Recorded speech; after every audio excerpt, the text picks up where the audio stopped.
think we're all good. Hey guys, welcome to the stream. It's been a little bit since we've streamed. It's good to be back. Good to see you guys. Check out a little AC Shadows. Who's here? Let's see. Chubby Wook. I don't know if I've seen you in the stream before. Welcome if this is your first time. I'm gonna cut the game audio for myself here. Paris, good to see you, man. Kitty Dad, Emmy. Who else? Bird Lady. I don't know if I've seen you here before. Welcome. You've played every single Assassin's Creed game so far. Can't wait for Shadows. Very cool. Psychotic, good to see you. John, Zerobi, welcome to the stream. Elegant is in Twitch. High Kick, good to see you as well. Unleash, Baron Jaxel, a few other people on Twitch. So I have a review code for AC Shadows. I have to say for FTC compliance that I got a review code.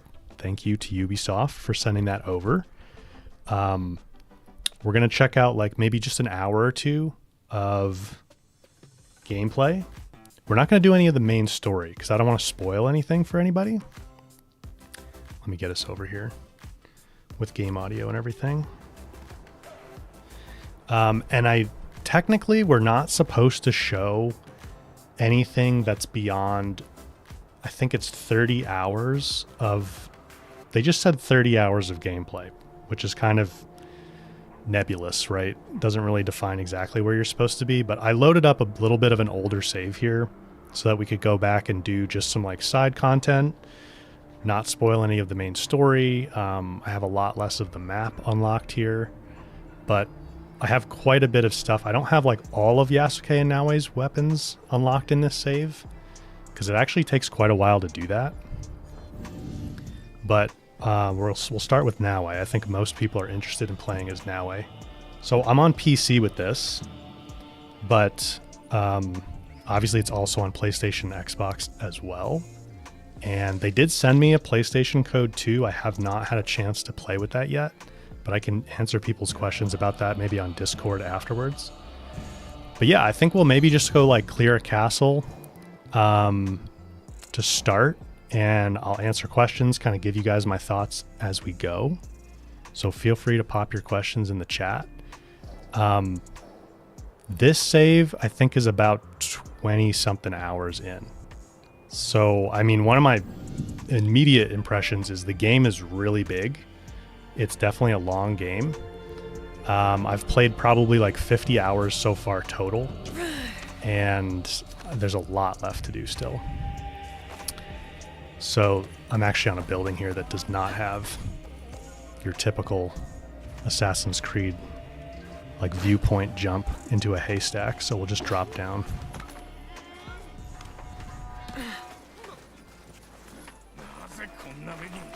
The other thing that I would say that struck me right away is the game is really beautiful. I think they did a really good job from a graphical standpoint. And an art standpoint, it looks really, really good.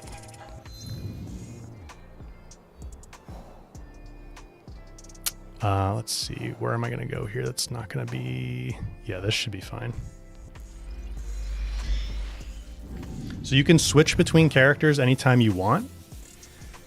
For like general gameplay, there are certain quests that require either Naoe or Yasuke. Come back here without thinking about what happened and how I will keep my promise forever, Stue.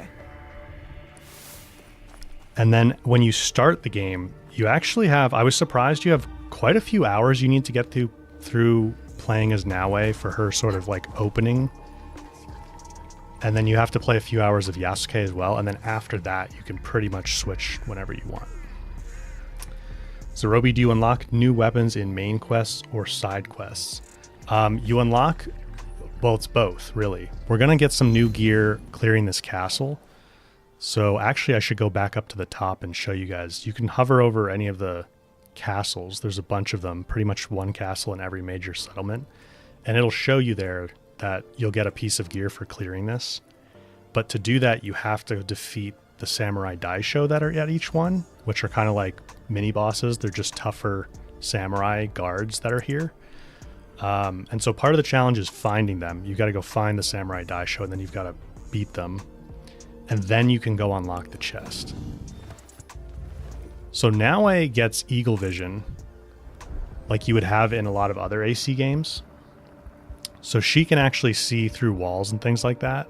Yasuke can't do this, but they both have the observe mechanic, which you just hold the left trigger for, L2, and that lets you mark up targets just like you would with an eagle in other like open world Assassin's Creed games. So you can combine both and use the eagle vision to see through walls and mark everybody up. The chest is up there at the top of the castle. And I don't see a samurai daisho yet. They're pretty clearly labeled, but we'll take out some of the other guys and then we'll find them. Elden Ring? We'll get back to Elden Ring, I promise. I want to finish that. Let's see, do I have all the tools? Yeah. So you have a very similar set of tools to Ghost of Tsushima if you've played that.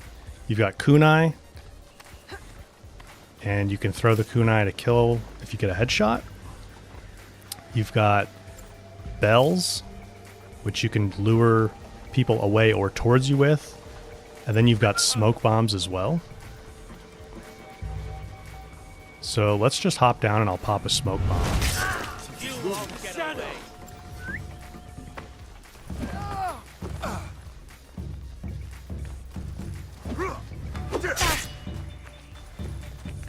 I want to get in the middle of these two guys with it.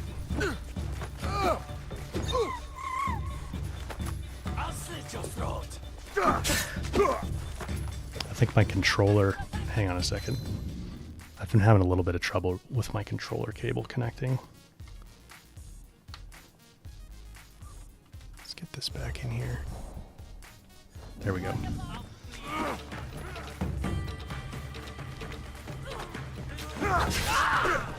So this is one of the other new things that you've probably seen if you've been paying attention to the game at all, but if you parry, they go into a vulnerable state, so they'll take more damage when they're glowing like that. And then you can hold R2 or R1, so your light attack or heavy attack, you can basically hold to charge it. And that will break through their guard if they're holding a guard with their weapon, which is pretty cool. So you have a little bit more variety of options than in a lot of other AC games in terms of like melee combat, which is nice.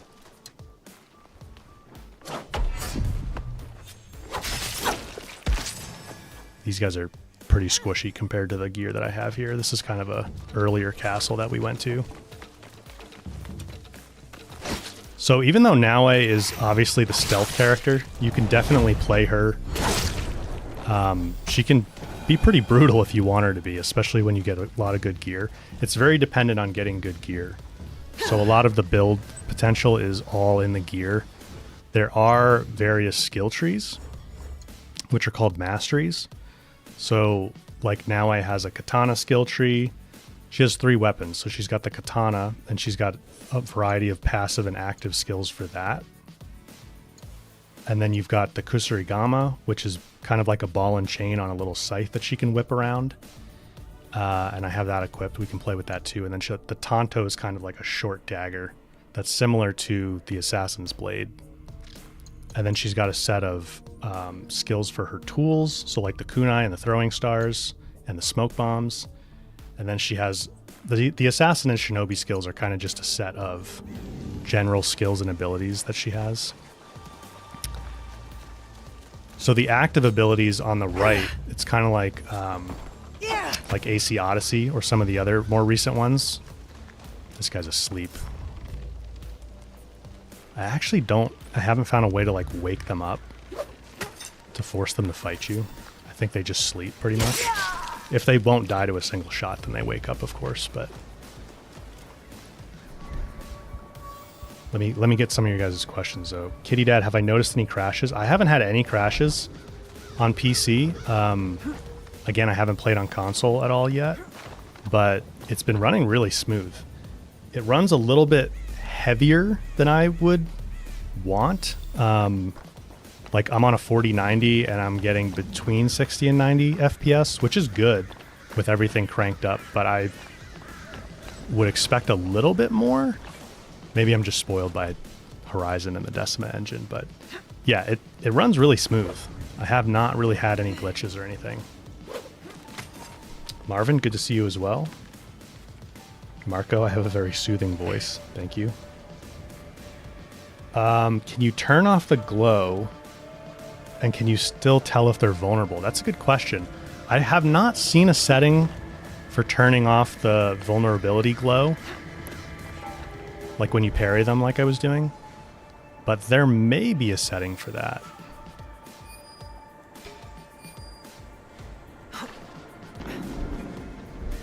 So the other thing the observe mechanic does is it lets you see loot. So these little gold, well, one of them's a key, but that other little gold glint there is a chest. There's a couple there, or potentially a pile of resources. There's a pretty good example. You can see clearly in the shadow. The game has seasons, so we're in the winter season here, which is neat. The YouTube stream is in 1440p, so if you set that, it should look a little bit better. VB, good to see you here. Welcome to the stream. Psychotic, what do I rate the game on a scale of 1 to 10? I would give it, like, for me, like a 7 or an 8. I think my biggest disappointment with it is the narrative.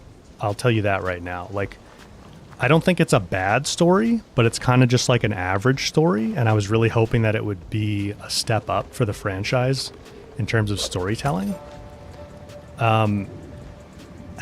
It's kind of strange because I feel like it's not that they picked a bad story, it's that they didn't tell it well, if that makes sense.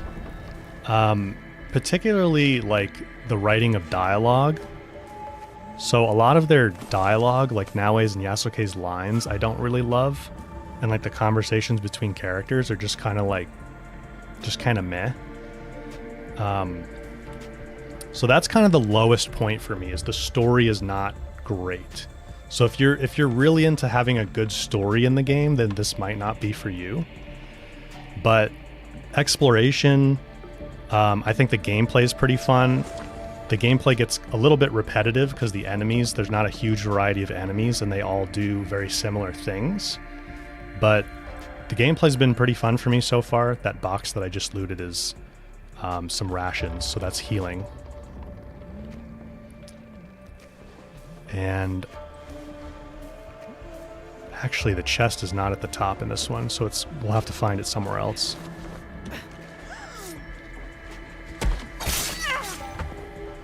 But let me see. I probably missed some questions here. Let me scroll back. VB, what do I mean by heavier? I just mean that it doesn't run it doesn't run at as high of a frame rate as I thought it would. Just based it's computationally heavy is what I mean. But it does look very good, so I think that's a fair trade-off. I'm ready. Now you pay. So that guy caught us. That can happen if you don't sneak up on them well enough.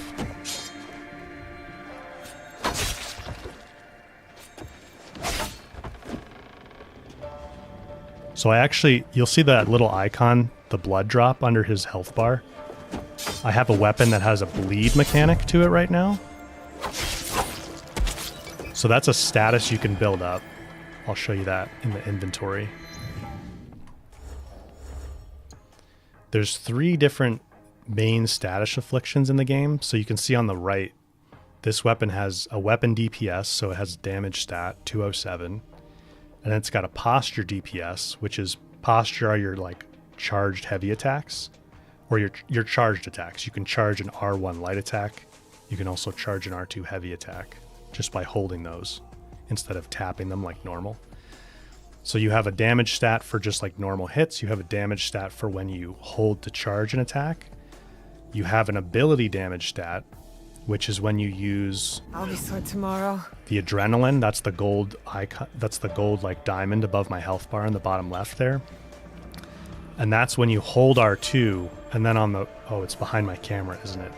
Let me turn my camera off so you can see. Behind, on the right, bottom right corner, if you hold R2, then you get access to a set of active abilities. And those use adrenaline to charge one. So I'll try and use that on an enemy next time we see one, so you can see that. They're kind of like the special attacks in Ghost of Tsushima. That's kind of what they look like. They even have like the white and red effect, screen effect when you do it.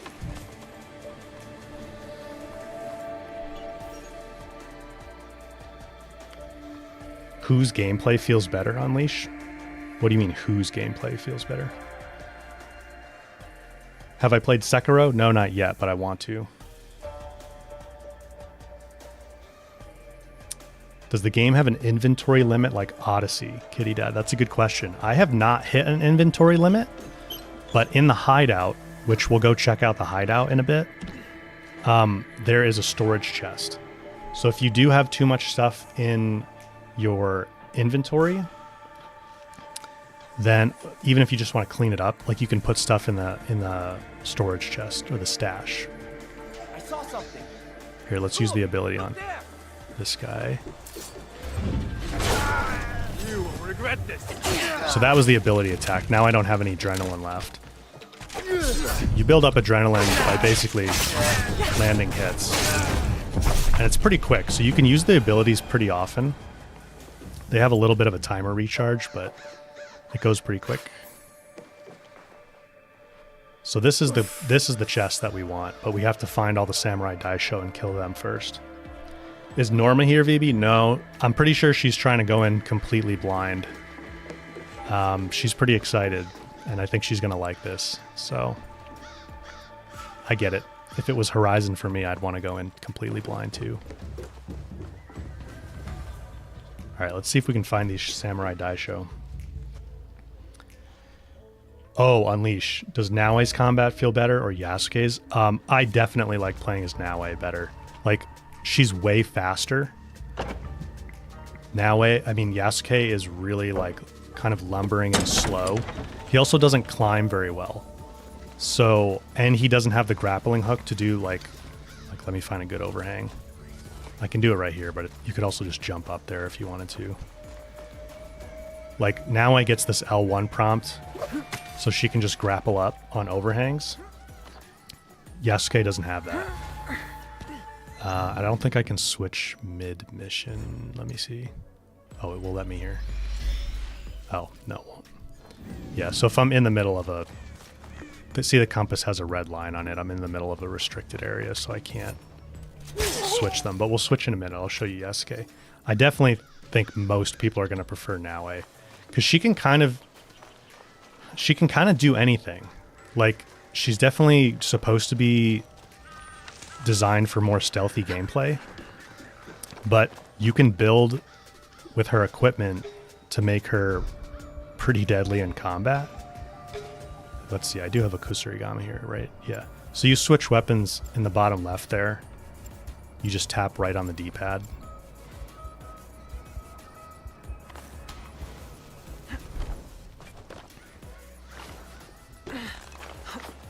So let me try and get a group of people together, because the Kusarigama is really good for groups, even though Naoe's like, she can't take much of a hit. She doesn't have much health. But if you've got a Kusarigama, like, you can take on quite a few guys at once. Because this kind of staggers them.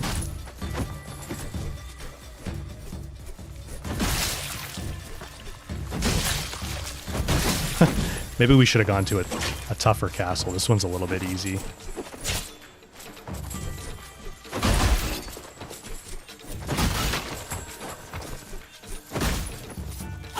Oh, you know what? I might have turned the difficulty down too. Let me go check that for when I was recording clips. You've got some interesting difficulty options here. Oh, it's not going to let us do that. I think it is on normal right now. I've been playing mostly on expert. And I've noticed if you play on expert, which is the max difficulty, the enemies actually are like smarter. They're more aggressive, but they respond to you a little bit more, it seems like. They kind of anticipate your attacks when you're doing them, which makes it a little more interesting in my opinion. A little bit more dynamic.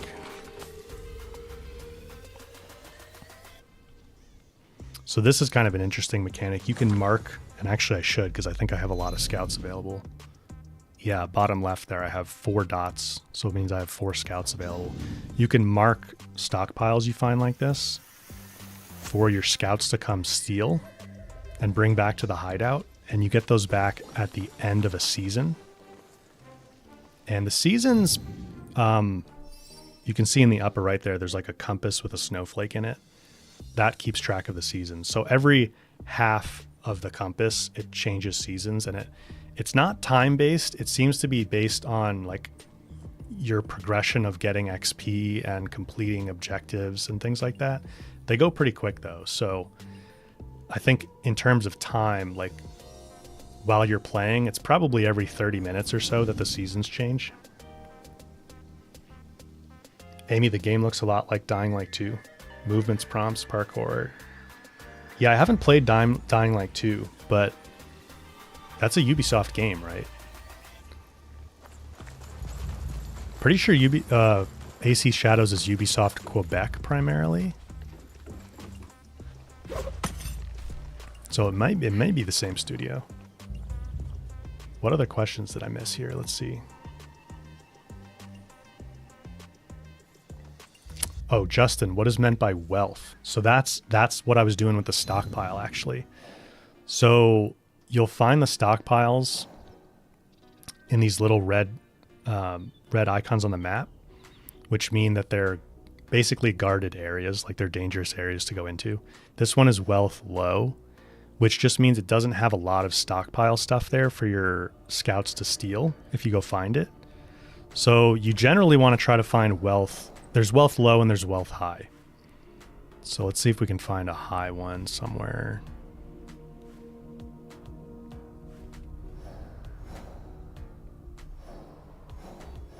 There might not be any right now. They kind of reset with the seasons. They do reset with the seasons as well. So these change all the time. But yeah, I don't think there's any of them that are high right now. I think it's because the seasons are about to change. The wealth seems to decrease as the seasons go by. But generally, there's one. So there's a high wealth one. And there's just a lot more stockpile resources there for you to go get.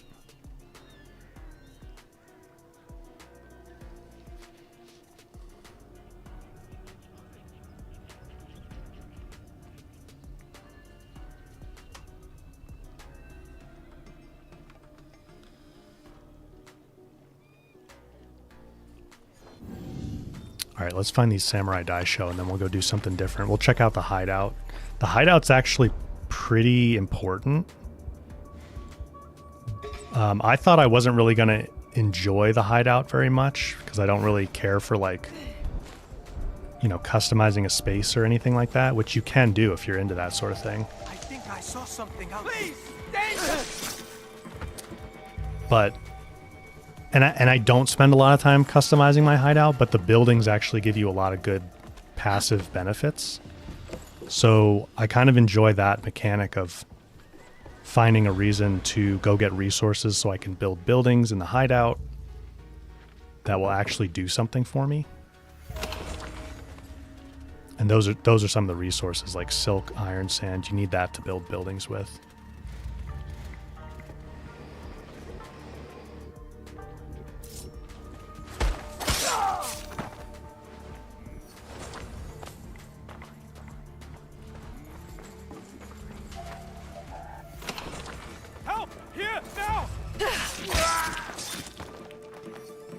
Kitty Dad, your hideout will be a kitty sanctuary. You can do that. I don't know if you saw maybe in another like review or something, but you can find pets. Like I actually have a pet fox that I found, which is pretty cool.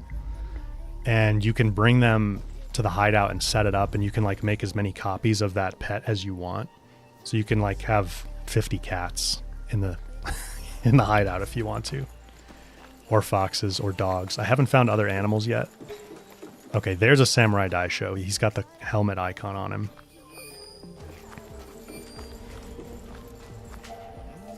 So I'm actually gonna, let's drop out of the restricted area for a minute. Because I want to change the difficulty level before we fight these guys. Make it a little bit more interesting. Emmy, the game sold for you on pets. You are the shadow of Iga.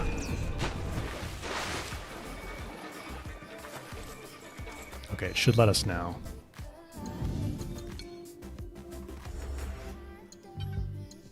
Nope, maybe we got to get out of the yellow as well. I am going to find you.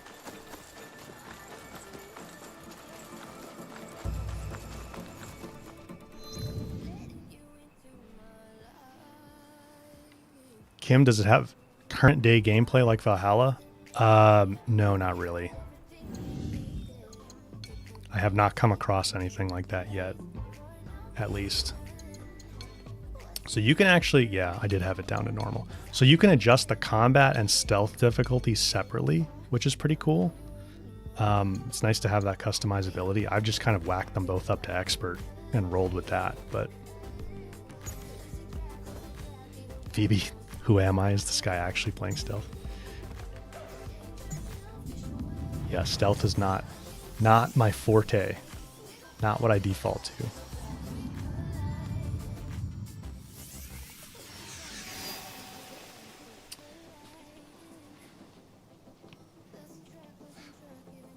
Marks, does lossless scaling help?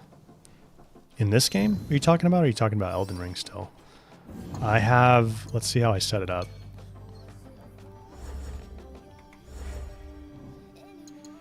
I have pretty much everything cranked up, and then I think I have DLSS performance. Yeah. You've got dynamic resolution as an option as well. I don't have lossless scaling. Do you mean lossless scaling like installed in Steam? Because I'm not playing in a Steam version. I'm playing in the Ubisoft Connect version. So I don't think I can use that on this.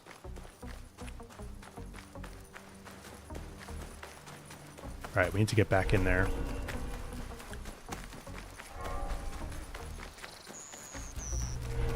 Yeah, it's Ubisoft Connect, but you can buy it directly on Steam if you want.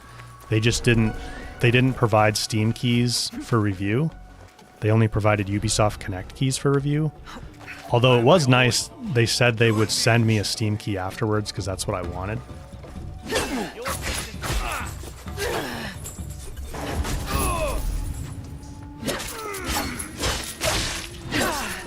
That's the Kusurigama special attack.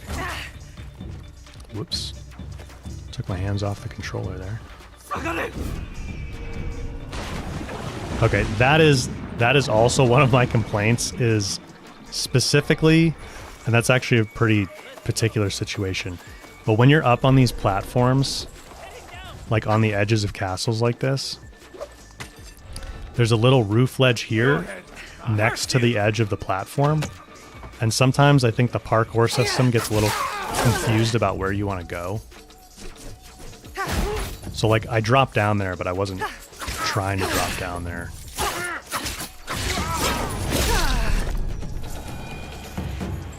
Stu has taught me well.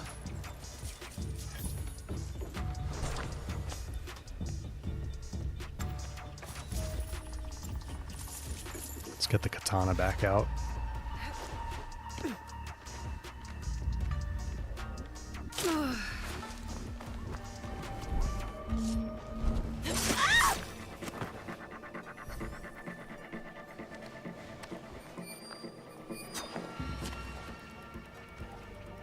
I'll give you guys a little tip. If you use a kunai, you only have a limit of 3, which is pretty limiting. But if you go walk over the body after you use it, you see on the right there, I actually get it back, which is pretty nice. I didn't realize that for a little bit. These are explosive, so you can nail those for an explosion. There's a lot of mechanics here that feel a lot like Ghost of Tsushima, honestly.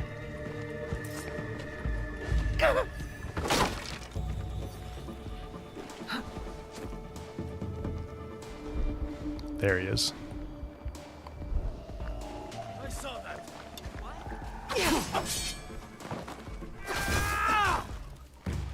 So the Samurai Dice Show have some different moves, which is cool. A little bit more variety. Oh. You got both of us, bud. Killed yourself, though. Alright, so that's one of them. We need to find the other one, and then we can get in the chest.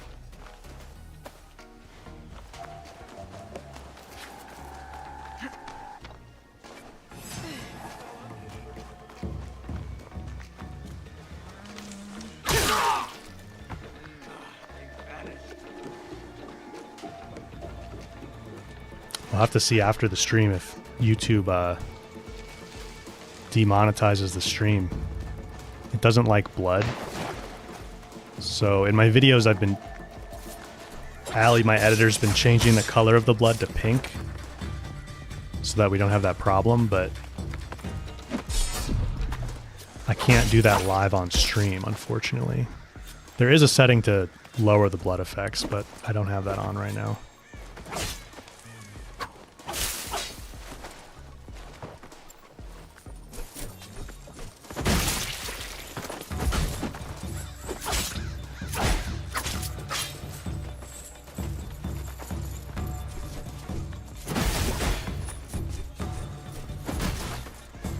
I do. It's pretty satisfying to hit like a few enemies at once with the Kusarigama. I'm not afraid.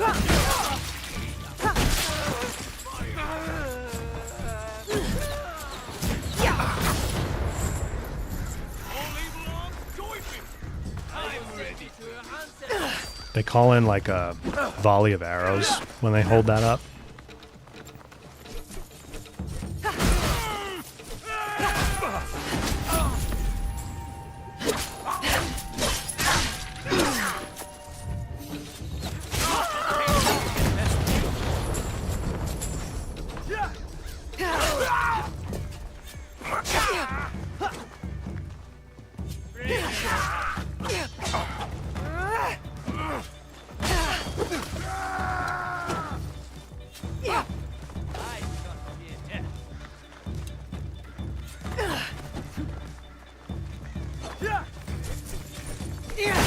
You can switch weapons pretty quick, which I was a little concerned about, that it would be like laggy, but it's not. So that's nice. It's pretty responsive.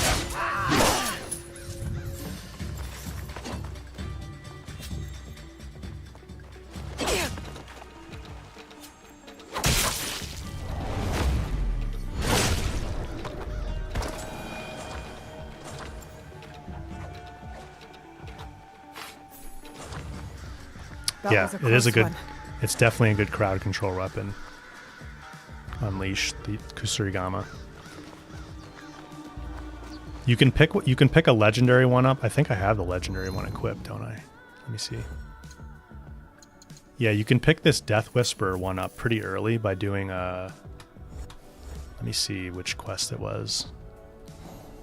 I think this one, yeah. Watakoritake. If you do that, you can get the Death Whisperer legendary Kusarigama. And it shows you the rewards. Like, it'll show you here, if I do this one, I'll get a legendary, it looks like maybe a long katana for Yasuke. No, that's a long katana for Yasuke. This is just a regular one. So it'll show you the rewards. So pretty straightforward what you need to do. But you can also get stuff earlier. I didn't realize this, but you can just go buy a Kusarigama at a merchant, which seems obvious. The game won't really tell you like, hey, you should go buy one. It'll just sort of let you play. And if you don't bother to get the extra weapons, then you won't have them for a while, unless you happen to do a quest where you unlock one. Or, you know, you do so very purposefully. So I kind of wish I had just gone and bought like a green Kusarigama a lot earlier. So if you perfect dodge, you can get the vulnerability as well.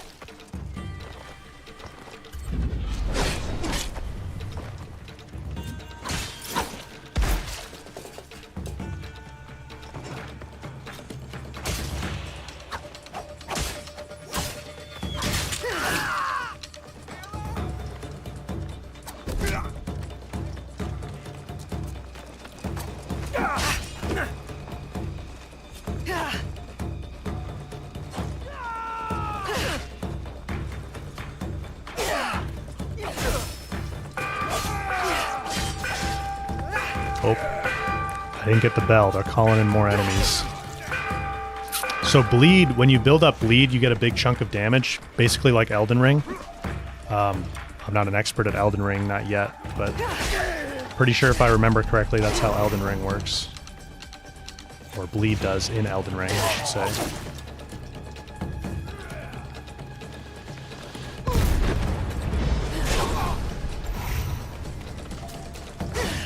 I do wish you had a little bit more invincibility when you did the special attacks. Where did that guy come from?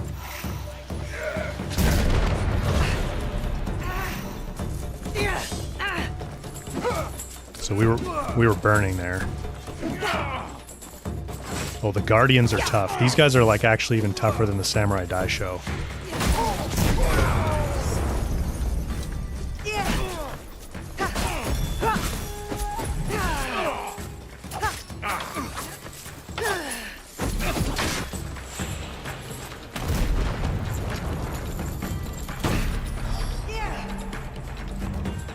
This Guardian's got like a... I'm running out of health here.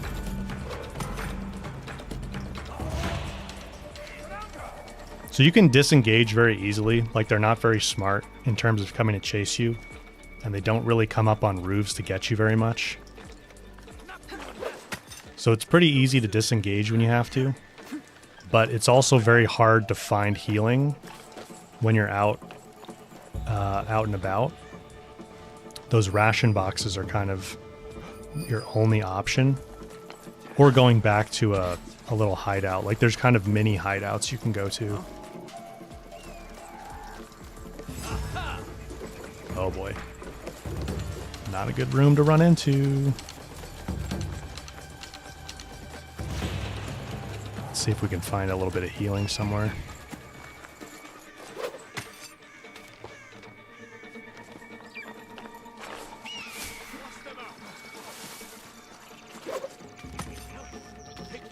There is some gear you can get later that helps to manage with healing, but we don't have that right now. And it's not the kind of thing you could rely on very early in the game. Like, it's some of the legendary pieces.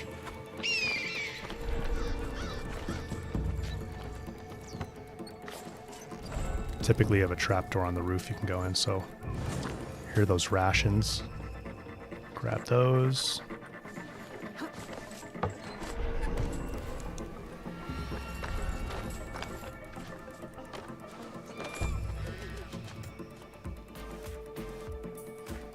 Kitty Dad, are the engravings on the items random like Odyssey, or are they set like Valhalla? So, let's take a look here.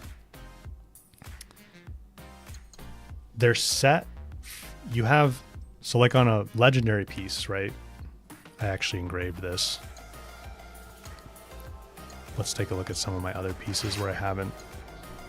All the white gear or clear gear, you don't get any perk / engraving. Engravings and perks are pretty much the same thing. On a green one, you get one perk. That's the 40% critical damage with a combo ender there. And then I don't know if I have any blue items at the moment, but blue items, here's a good example. So blue, purple, and gold items have a set perk, and then they also have an open slot where it says visit the Hideout's blacksmith, where you can customize. So when you get blue, purple, or gold, you have some customization options. And you can also upgrade gear. That's what the number is. It's the gear's level. So, like my Kusarigama that's legendary is level 15. And it can go much higher than that. But I think, okay, now he's level 16. So I could upgrade it one more level. Your gear is maxed out at the level that you're at. And upgrading actually does make a pretty big difference.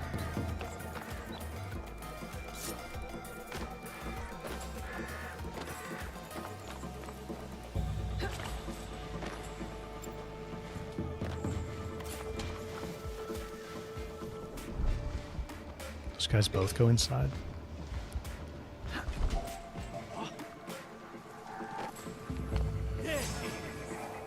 Yeah, because I let them ring the bell. They called all these guardians in. Extra guardians. which is a bit of a problem now. I don't know where that Samurai Daisho went anymore. I think he's back this way somewhere. VB and Tab, thank you for the subs on Twitch. Appreciate that.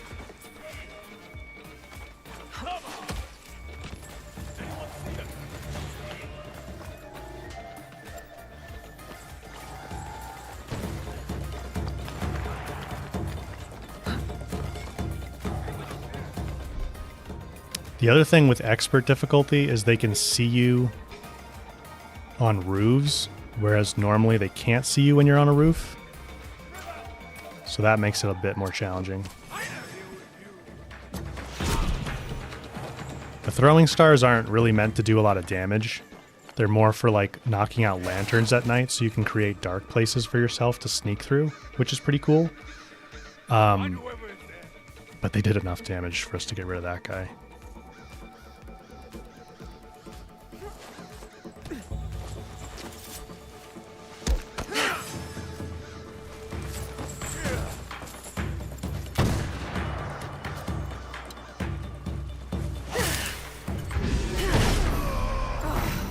Got us right as I did the special.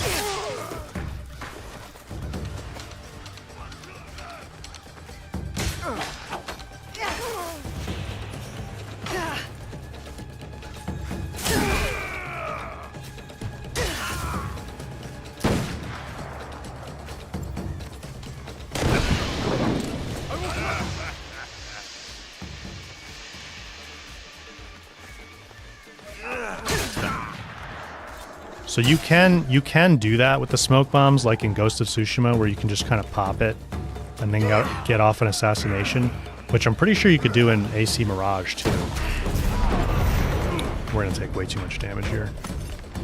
I'm used to my higher level gear where I can tank more with Naoe, but I can't do that.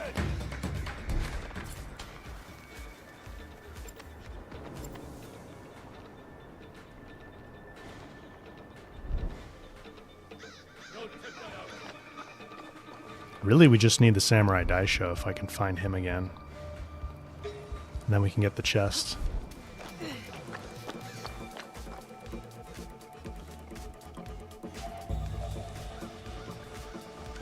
Your wanted status will persist through the whole season as well. But you can just switch characters. Like I could switch to Yasuke if I got out of the castle right now.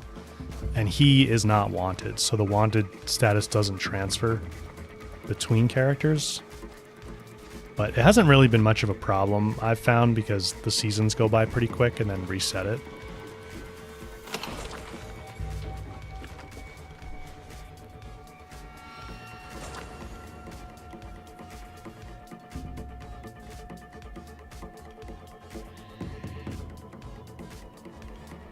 Let's see, I haven't checked the chat in a second. What did I miss, guys?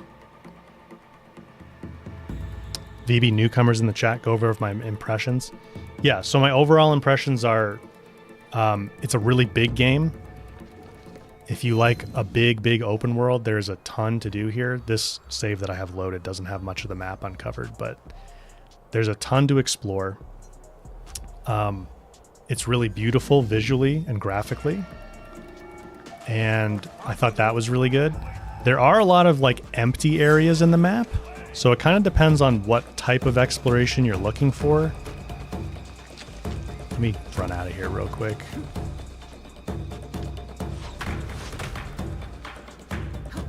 You know, I think some people sort of like just exploring the scenery, whereas I would say personally I lean more towards wanting, like, I would take a smaller map, but with more density of things to do. That's not to say there's not a lot to do, though. There is. It's just kind of, there's spaces between settlements that are just filled with like lots of scenery. The biggest downside for me with the game is that the narrative is not as good as I hoped. So it has a story that I would say is like pretty average. Some of the characters are pretty cool. And there are some interactions I like, but like overall, the writing of dialogue and just interactions between characters and sort of the telling of the story is not as good as I hoped it would be. But I would also say I have a pretty high bar for that, since I play a lot of like PlayStation narratively driven games, like obviously Horizon, but I'm also, you know, I really like the story in The Last of Us. I really like the narrative in Ghost of Tsushima. Even I would say like the God of War narrative is stronger than what you're going to get here. So if you want a really good story, I don't know that you're going to find the story in Shadows very satisfying. But there's some pretty good gameplay variety. I wish there was a little bit more enemy variety.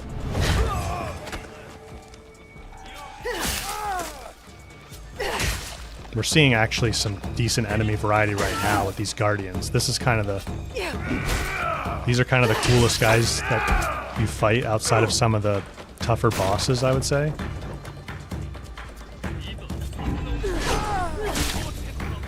And even some of the bosses have like a similar moveset to each other, which makes them start to feel repetitive after a while.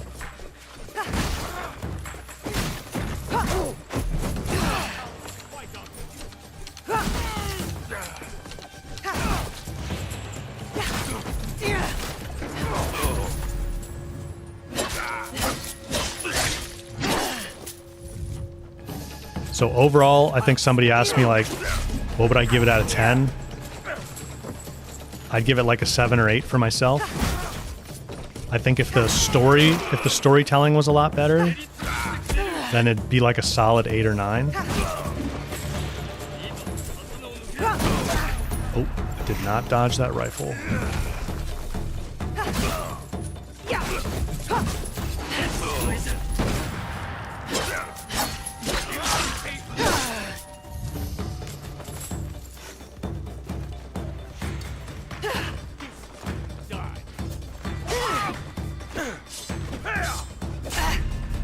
Whoops.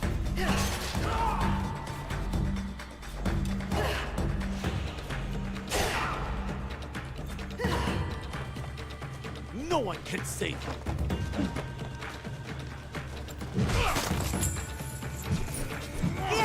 The Kusarigama is also good to default to, because you have so much more range with it. So you're just much safer. He kind of just fell over to death there.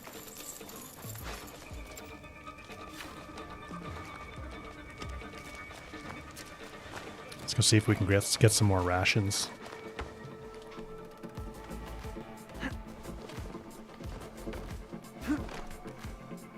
Emmy, you just got it. 7 out of 8 for me is good enough for you.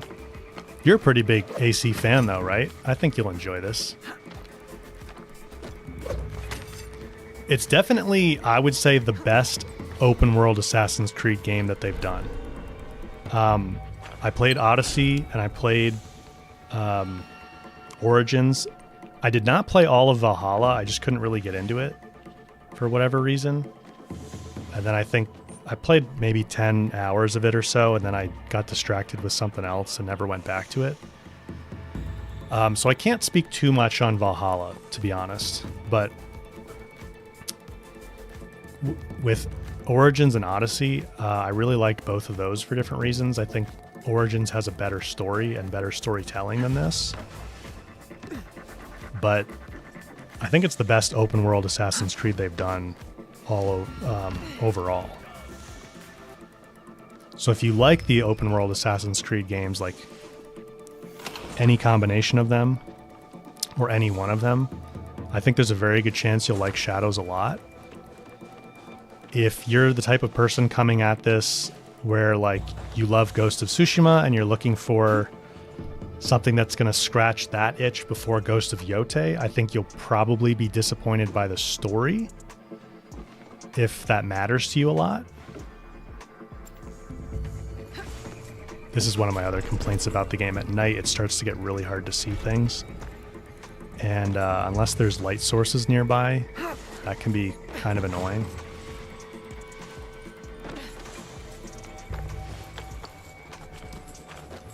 I really wanted to get this Samurai Daisho. I don't know where he went, though.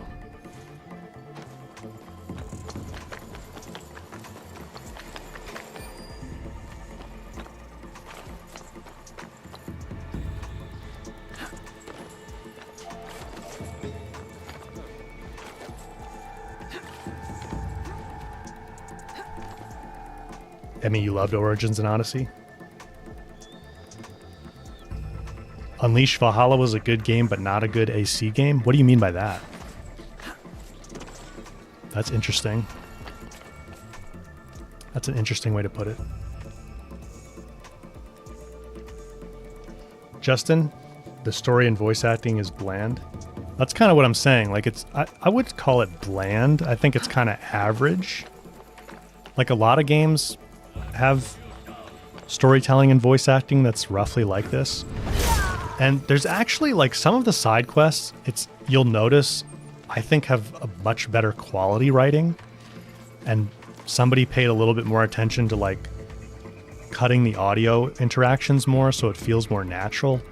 And so there's been, like, moments where I'm like, oh, this is actually markedly better than the average of what I've been experiencing playing through the game. But most of it is, like, a pretty average narrative experience, I would say.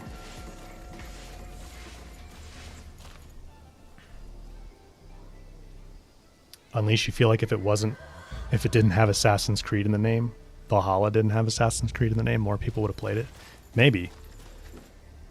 There's definitely a stigma attached to Assassin's Creed right now. I don't think Shadows deserves the hate that it's gotten, really. I mean, I think this is really solid.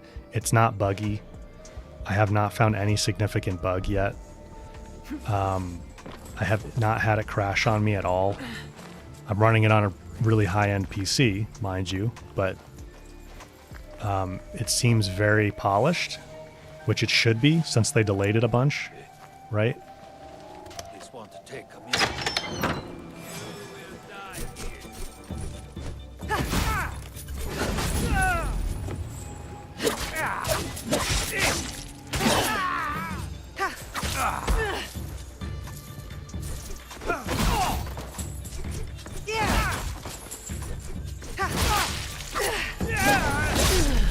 I'd really like to find some rations and that samurai daisho. Oh, so we just got an engraving there. That's cool. There's tons of engravings. So there is actually a lot of build potential in this game. If you're into gear and upgrading and finding cool builds and stuff, there is quite a bit of potential for that. You can hide in these boxes and then like lure somebody in and then jump out and kill them and then throw them in the box, which is pretty funny. Luda, am I playing with a wired or wireless controller? I have my controller plugged into my PC, so wired at the moment.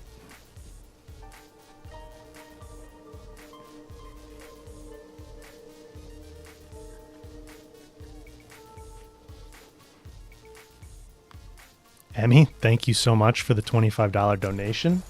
Really appreciate that. That's very generous of you. Thank you. I hope you enjoy playing AC Shadows. I think you will. Especially if you've enjoyed Origins and Odyssey. Where is the daisho?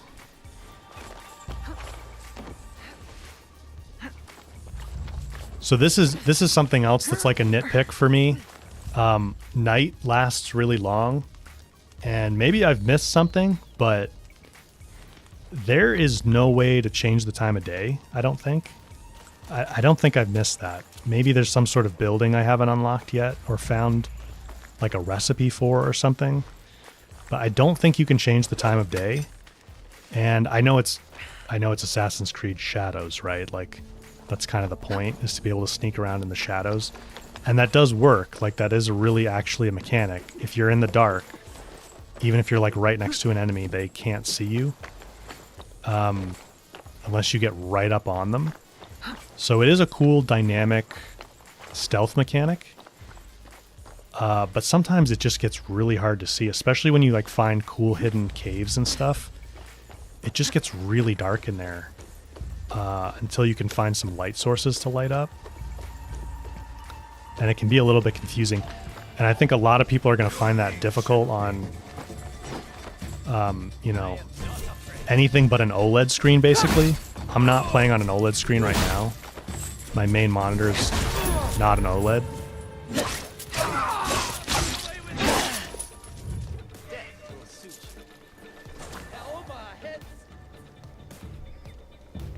I do not. Your path ends.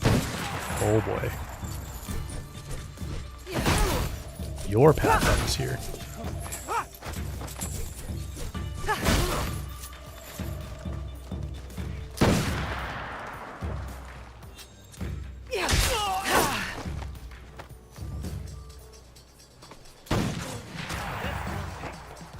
Yeah, I wish I had more of the abilities unlocked that I could show you guys. Like, there's many more. Maybe I should just load up my later save and we should check them out. I don't want to get in trouble, but there's quite a few more abilities that you unlock. These diamond-shaped ones are the active abilities that you get when you hold R2, that you use adrenaline to power. So the gameplay variety definitely increases quite a bit once you unlock some of these cool abilities for the different weapons. We should play as Yasuke a little bit as well, because Yasuke has a bow and a rifle. I really wish now I had a bow. Maybe in a future update they'll add access to that, but it'd be really cool if now I had access to a bow. Die today.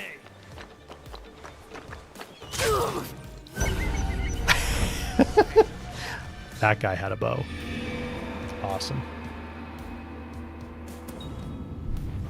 Nailed us. I didn't see the projectile.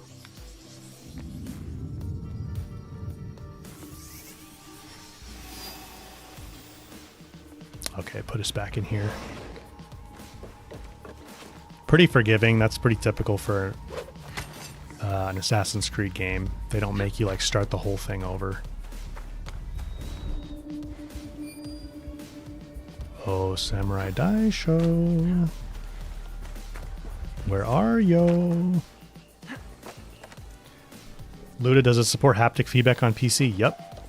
Yeah, I've got the haptics going right now. They're pretty good. I think, actually I know because I tested it. If you do Bluetooth, you're not going to you'll get like some rumble, but you're not going to get full haptics, which is also pretty typical. Most games operate that way. It just needs the additional data channels that you get over a wired connection to do the haptics. Did we like actually maybe kill the Samurai Daisho and I didn't realize?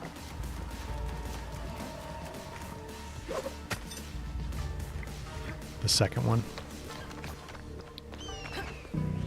Yeah, like even when it rains, you get some haptic, like little taps on the controller, which is cool.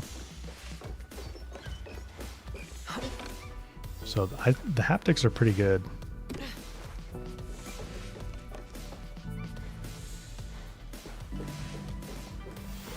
Oops, no, not upstairs. See, this is what I mean when it gets dark like this. You can't see that well sometimes.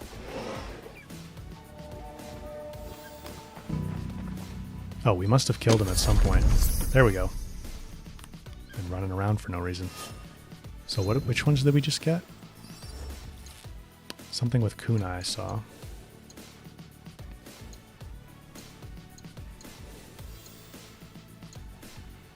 So we got the Tools Master here. Throw a Kunai at the closest enemy after an assassination. Like automatically, I guess? I wonder if it's a free one. That's cool. Okay, let's get out of here. And we'll go check out the hideout real quick. That's a pretty important part of the game that you should see. And then maybe we'll do a little bit as Yasuke. Oh, don't kill me, don't kill me.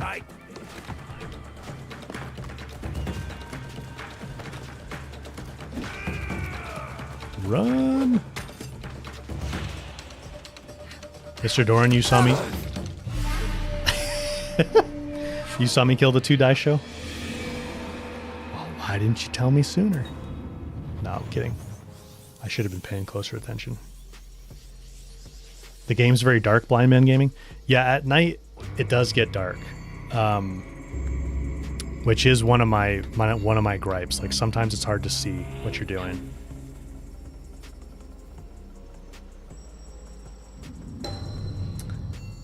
Emmy, can you like change time of day? Is that what you're asking? I don't think so. That's what I was saying a minute ago.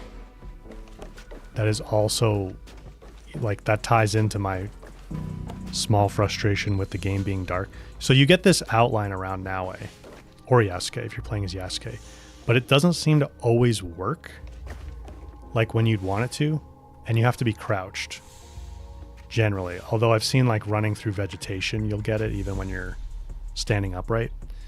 So if you're playing stealthy, it's not bad because you get the white outline like this. But if you're kind of just running around in the shadows like I've been doing like this, you really easily lose track of what you're doing. And I haven't found a setting to turn that on for when you're standing up, which hopefully they could add, because that'd be a really simple quality of life thing that I think would be really nice to have.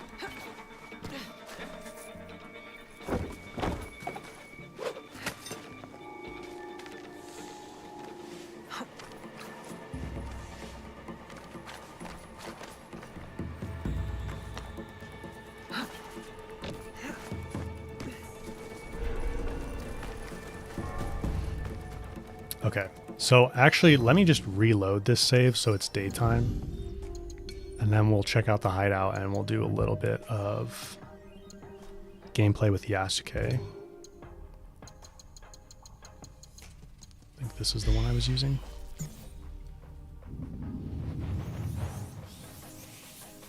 Yeah, Emmy, like HZD, I have not found a way to progress time. I've not found a way to do that. Okay, so I reloaded back to where we started, because this is an old save anyway for me, so I'm not really losing any progress. Let's go to the hideout.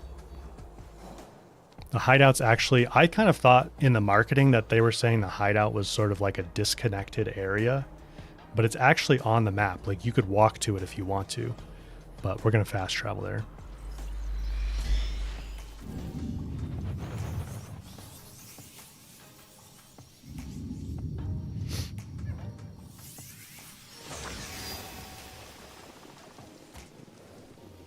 Yes, it is. I didn't get that far in Valhalla, but I think this is very similar to like the little customizable settlement area that you get in Valhalla. So if you were here earlier, we marked those stockpiles for the scouts to go collect steel resources from. At the end of a season, they put them in this chest at the stables, which is where you'll always spawn in at the hideout.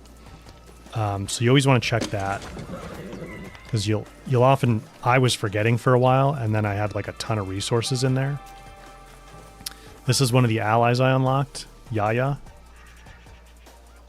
So she's joined us at the hideout. There's a few other people here as well. But she's one that I can actually call into combat. Are you settling in here, Yaya? I am. It's a feeling I haven't felt for a long time. What is it? It's the feeling of being able to change things. Honganji had that potential. But this is different.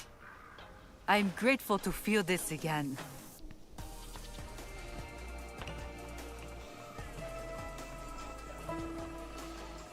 Blind Man Gaming, Google says you can't change time of day. Yeah, I hope they add that. So here, I'll give you guys another little tip I figured out. There's these hidden little shrines around the map that will give you a combat buff if you pray at them. But there's one, and they don't show up on the map. So it's this little thing in front of me here, but someone took a photo here. That's all this is, but that's a temporary marker.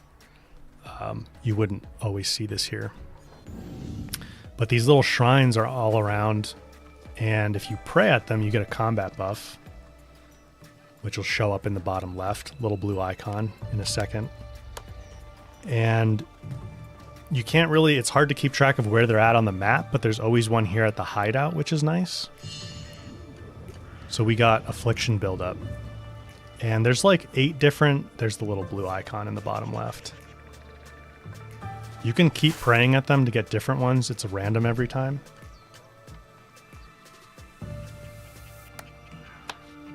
So I kind of generally use this like if I'm about to go out on a mission and I'm at the hideout. So there's my damage is temporarily increased.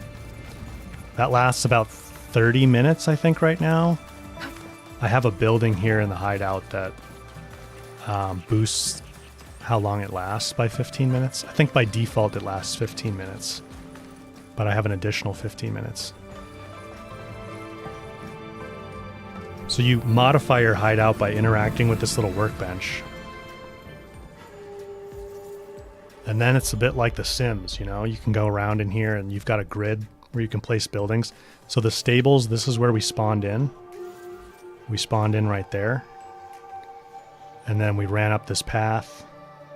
And we're in the main building, the Hiroma, right now. And all the other ones I've built. So if you want to like move these around, you can grab it, rotate it, plop it down over there. And this one, you might have noticed, was actually connected to the other building.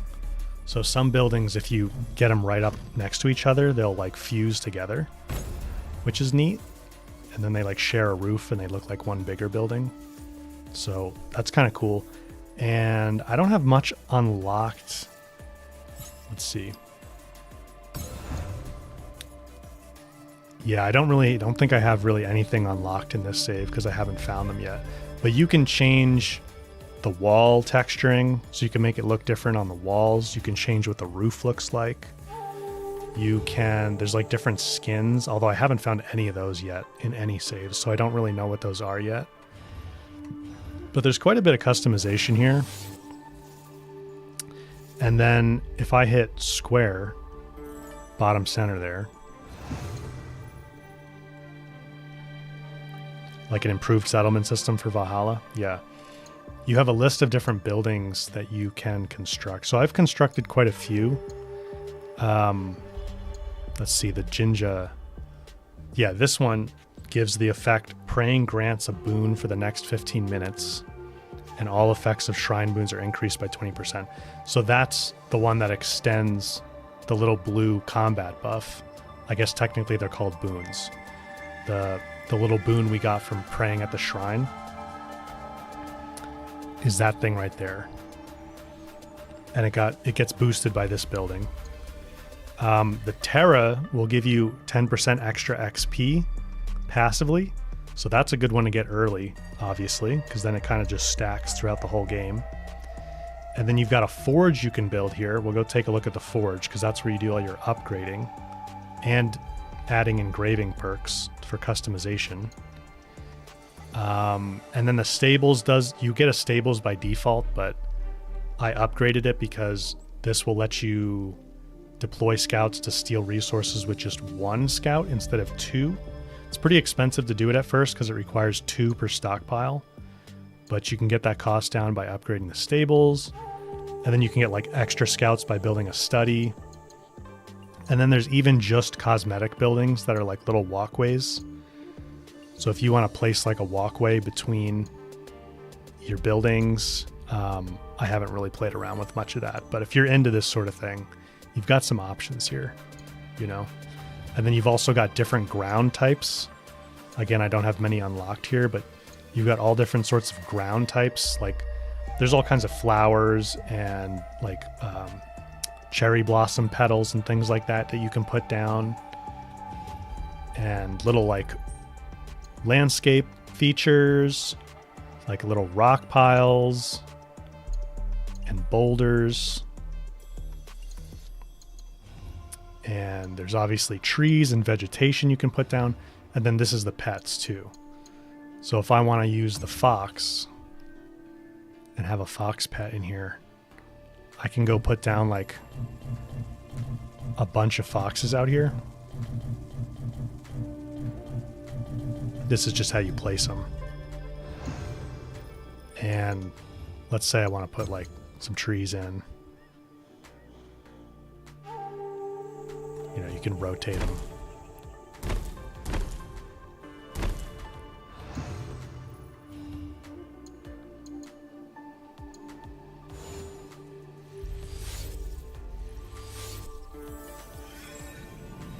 Twinge, good to see you, man. The Zen Garden level? Yeah, pretty much. This is a cool detail. Every time you go inside of a building, your footwear disappears. I think that's a Japanese culture thing, you know, to be barefoot inside. But as soon as you walk out, you'll see it reappear. So we cross the threshold there and her sandals go back on. But this is the area we just plopped a bunch of stuff down in. And there's all these foxes here now. I'm not sure why you can't pet the foxes, but you can pet the dogs and cats. So that's kind of cool. But you can have like your army of pets in here if you want them. I wish they could come with you outside of here, but they can't. Let me run over. I'll show you the storage area, which I don't think this save has anything in at all yet. But somebody was asking, I think the kitty dad was asking earlier, if there's limited inventory space. If you run into just having too much in your inventory, let's see, where's it at?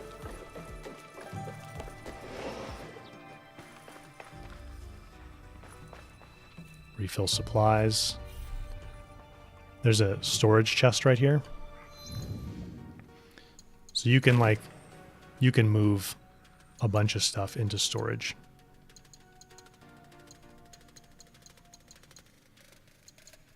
If you want to. So like any extra gear that you don't want. This is a little bit of a gripe of mine. I wish you could like mark a bunch at once and move them, but you kind of just have to do them one at a time.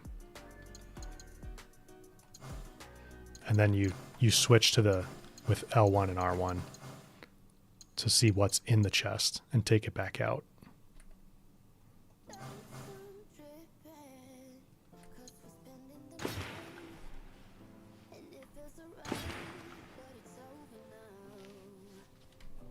John, the game looks really good. Yeah, I've been enjoying it. And visually, like I said, I think it looks really good. We should go out and check out some nature. Contracts are a little mechanic to get more resources, basically. That's what that box was there. I want to show you the forge really quick, because this is pretty important. Oh, one of the foxes came over. Don't go in the fire. Hello there. So this is the blacksmith. So let's just look at like a Tonto, because I don't think I've upgraded it. So is my camera blocking it? Yes. On the right, where my camera was, you see L2, R2. I can upgrade to different levels. You just pay resources for that. And you get better stats, obviously. I'm capped at 16 right now because Naoe's level is 16. So I think the level 2 forge will let me upgrade to level 40. But I can only go to 16 right now because on this save, Naoe's only level 16. And then engraving is how you customize for like perks. Let's go to the same Tonto. So I got to engraving by just switching between upgrade, which is the leftmost icon up there, and then R1 to go over to engrave. And then I have the one slot. I could probably turn my camera back on. You can see the one slot that's right above my camera is the open slot we have for engraving. And there's all sorts of options here. And what's kind of neat is the ones that are locked, it'll actually tell you when you hover over them where to go to get them if you want them. So if you scroll through this list, and here, let me get it with the mouse. Like, there's a long, I guess you can't, but there is a long list here. There's a lot of engravings. So you've got a lot of options that you can look through, and then some of them you can just go buy from merchants, and others you'll get from looting specific areas or just killing enemies. So there's a lot of customization there. And because it's a huge list, you can filter a little bit here. There's like 4 options for melee boosts, armor, damage / piercing boosts, adrenaline, and other sort of like I guess I would say effects boosts, and then there's the affliction ones. So affliction is, you've got the bleed, which we played around with a little bit. Then you've got daze, which you have to build up just like bleed, and it makes enemies confused for a moment, like they won't be very accurate trying to hit you. And then there is poison, which does exactly what you think. You build up poison and then they take damage over time for a little while. John, gonna take a little while for the best builds video. Yeah, there's a lot of builds potential here. Almost to the point where I would say like there's a lot of items that are just kind of like meh, and you're probably not going to use them. But that might also be because it's not the style of build I want to go for. And it is nice that you have the storage chest where you can just kind of dump stuff. You can also, I wouldn't advise doing this early, but you can deconstruct equipment or gear. So if you have a bunch of extra like low level gear that you don't want, you can deconstruct it into resources, which you can then use to upgrade the better gear that you do want to keep, which is nice. All right, let's do a little bit with Yasuke. Maybe we'll try and do a little bit of a mission. I'll do a side mission.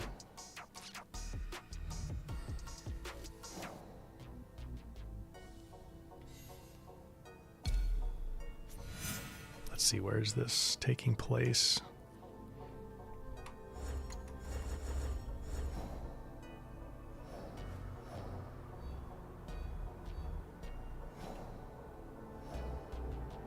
I might not know where this one is yet, actually. Or I've forgotten.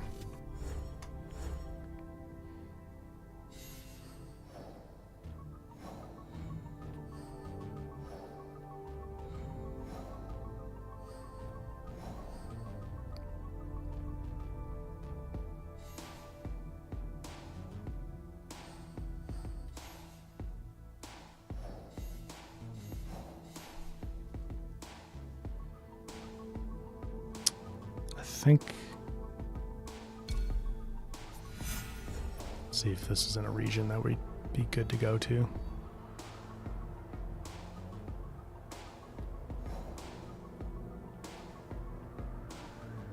Western mouth of Seta. So this is kind of how this works. You select a mission and then you get the hints of where it is in the top left there. So Omi is the region. So that's this part of the map. So she's in Omi. And then she's in the western mouth of the Seta, which is right here. So that's like a sub-region. So she's somewhere west of that, or like western part of this area.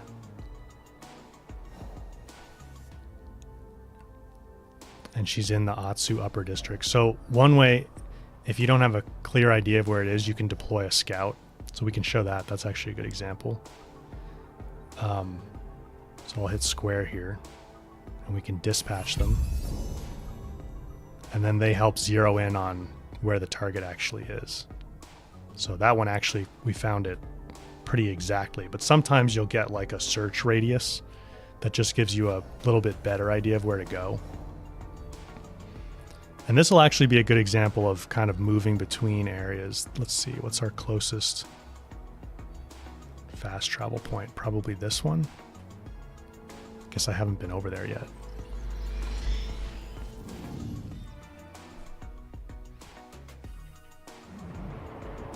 Oh, so this is the seasons changing. John, you never played an AC game, but you're going to pick this one up. I hope you enjoy it. I think it's the best Assassin's Creed open world yet, I would say.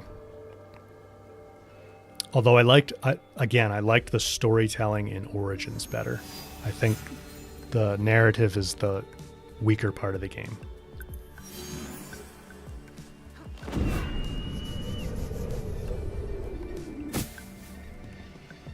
Twinge, how's performance? It's pretty good.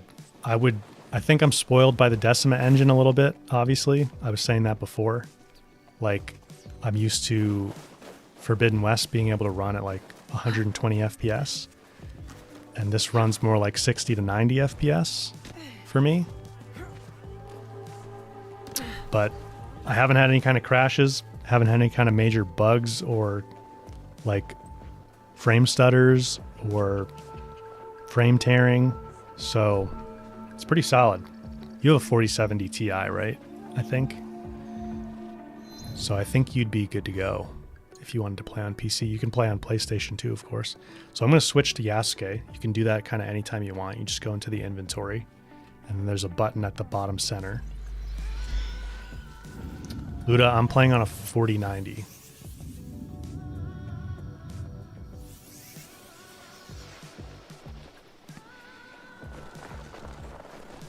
So you can pretty much switch between them whenever you want. If you missed it earlier at the beginning, when you first get into the game, there's a pretty long section. Like I played, I think almost 8 hours where you have to play as Naue. And then there's a couple hours where you have to play as Yasuke. And then after that, you can play as pretty much whoever you want, except for a few character specific missions that are like, I guess some of them are in the main set of missions. So there's a few times where you have to switch to one of them or the other for a little bit, but not very long.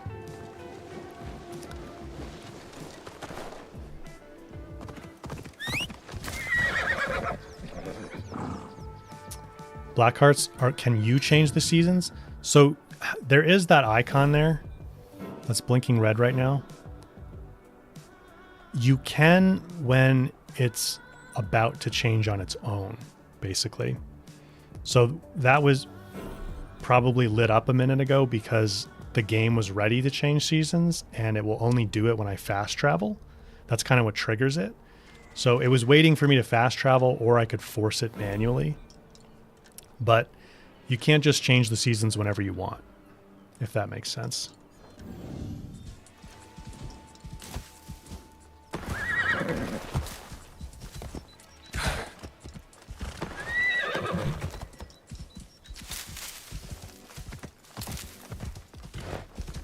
Okay, so this is where I've been using the Pathfinder thing. Let's see. It's a little hard to see on the snow, but on the bottom of the screen there, you see the Pathfinder option on the D-pad. So if you hold left, the game will give you a path to follow to get to where you want to go, like whatever your current objective is. Or actually, this is kind of neat. You should know about this. You can put down multiple map markers at the same time, up to 5.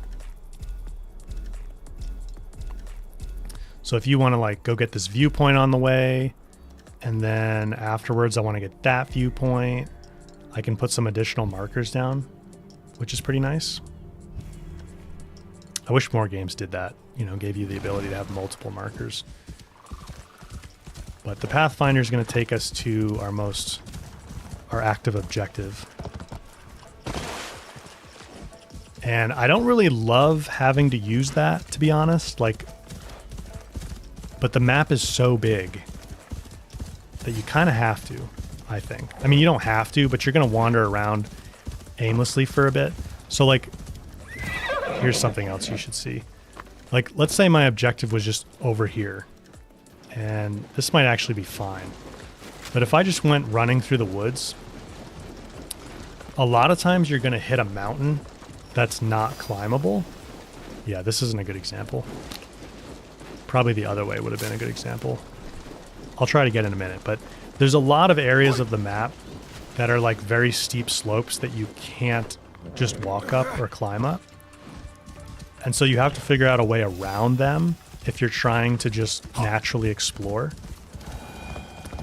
And you can end up spending a lot of time, like if you're trying to get to a specific location, you can end up spending a lot of time just like trying to run around mountains. And that's why I think the Pathfinder thing is good. Because it'll show you how to get to where you want to go efficiently.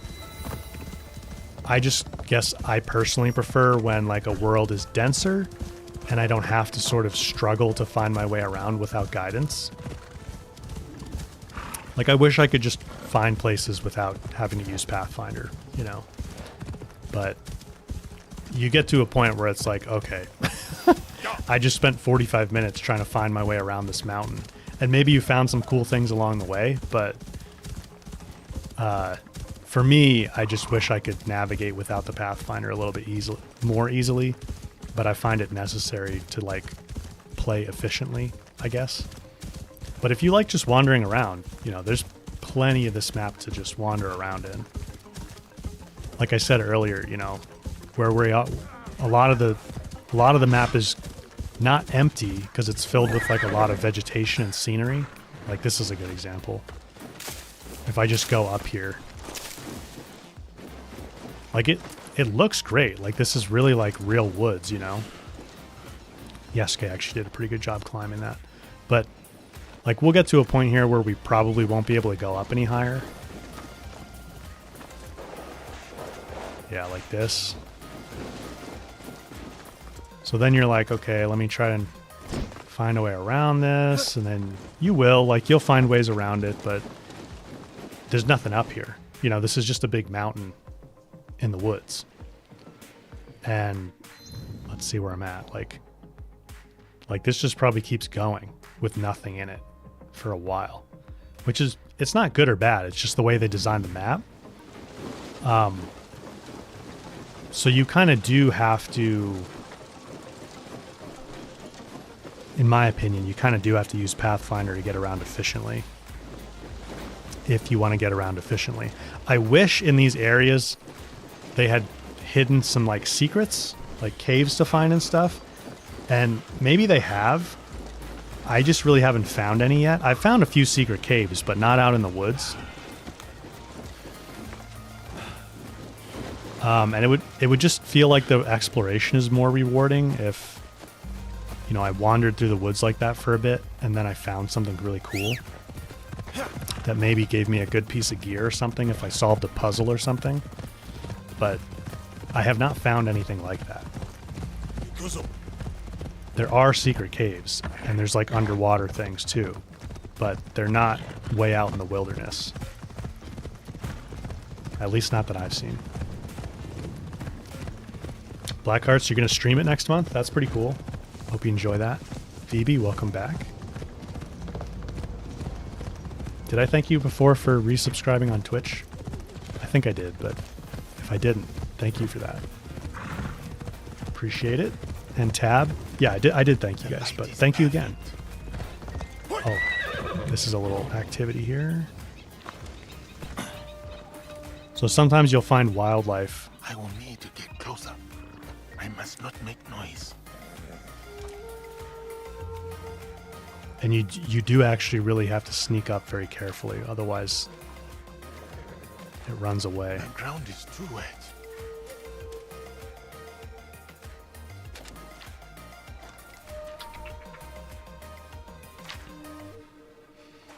Blackhearts, I definitely like playing as Naue better. I mean, I'll be real with you guys. I don't care that Yasuke is black. Like, I don't care about that at all. But as a character, he's not as mobile as Naue. He doesn't have the grappling hook. That was worth the wait. He's not as nimble with, like, dodging. It's like he doesn't do a dodge roll. He does, like, a sidestep, right? So he's just not as mobile, which is a big thing for me with gameplay. Like, I really want a lot of mobility with the character, which is one of the reasons I really like Aloy, and I like all the gameplay in Horizon.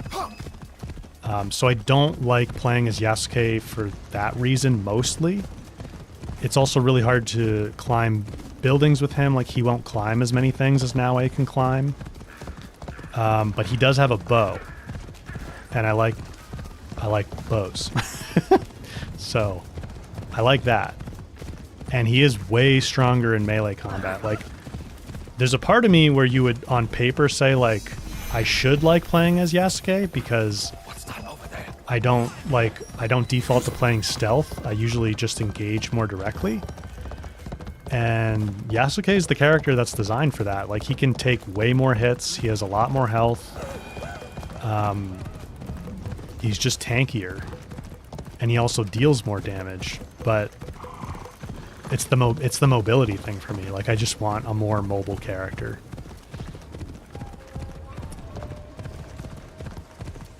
Tell me again from the beginning. And she has, you know, now I just has way more verticality too.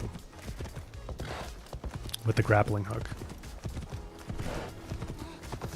Is there a frame rate cap? Yeah, there's a setting for a frame rate cap. I'm on PC. On console, you're not going to have this option, I don't think, but I'm capping it with RTSS right now. But where's it at? It's somewhere in here. Yeah, you can set a frame rate target. You can turn on a frame rate limiter. And looks like the max is 320. I don't know why it wouldn't be 360 actually. Maybe the engine can't run that fast, but you do have an in-game frame rate cap if you want. I cap with RTSS just because it seems to do a better job with frame timing, but I'm sure the in-game frame rate cap would do fine. Cannot be troubled. Cut you in two. Here, let's fight this guy.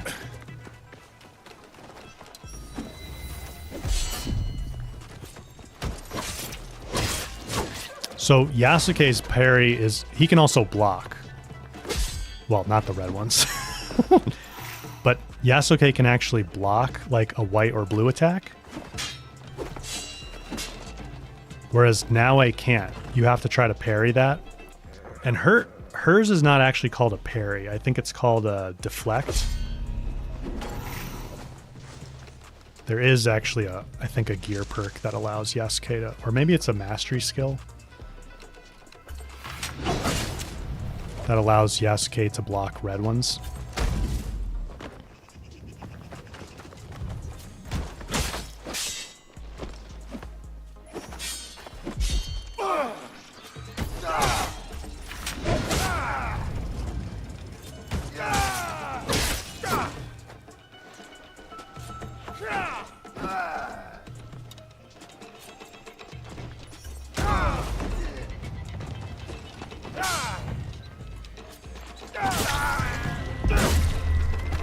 Goes his head.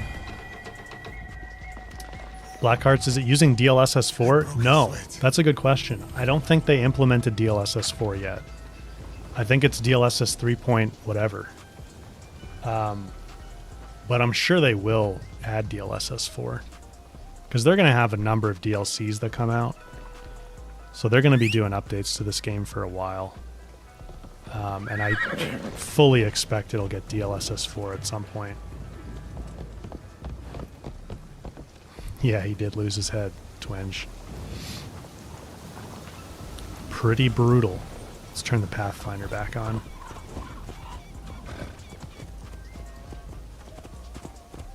Wants us to go this way.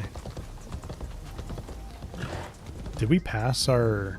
I guess we're at the objective. I passed the first viewpoint that I wanted to go to. Alright, so where is she at? She is a shrine maiden in Omi.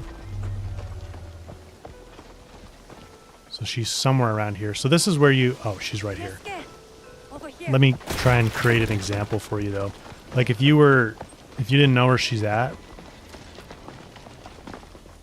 Well, I guess now that we've found her, it's not going to do it. But you can use the observe mechanic, so I'm holding L2. Kind of zooms in, and it reveals...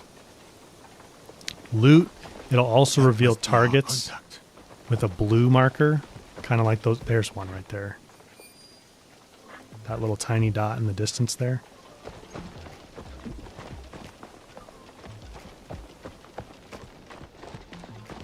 So you use the observe mechanic quite a bit to find things that you either want to loot or people that you need to interact with or like important quest items.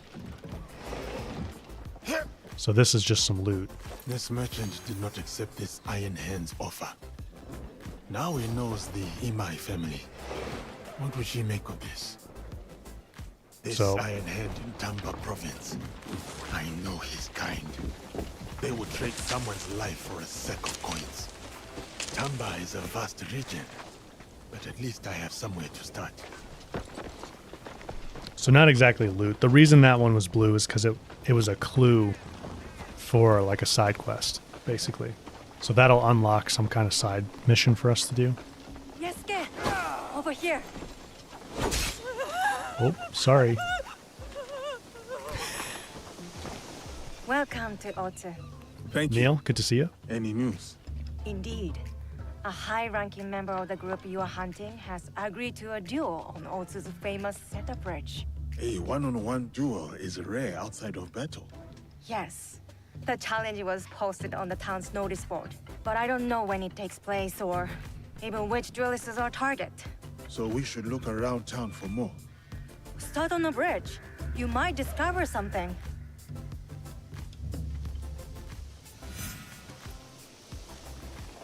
Black hearts, did they cook? Oh, here's let me show you this. This is important. So when you switch characters, your skill points, which are called mastery points, so that's the 10 in the upper right here.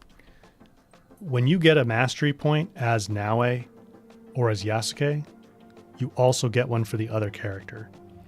So it's kind of easy to forget, like if you've been playing as Naoe for a while, for example, and then you switch to Yasuke for like if you want to or because there's a mission you need to play with him, you're probably going to have, or vice versa, you're probably going to have a bunch of mastery points stacked up that you haven't been using for that character. So you want to go in and, you know, use some of those so you're not just sitting on them, obviously. So he's got this kind of cool, like, he can yell, which stuns everybody around him. I'll unlock that.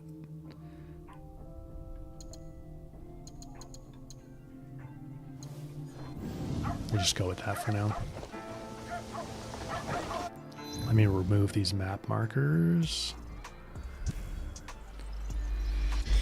You can hold triangle to remove all the markers. Fujimaru! There you are.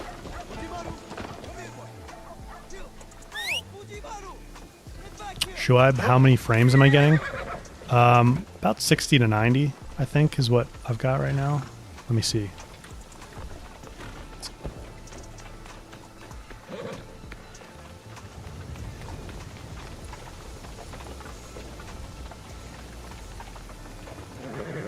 I don't know how well you're going to be able to see that on the stream.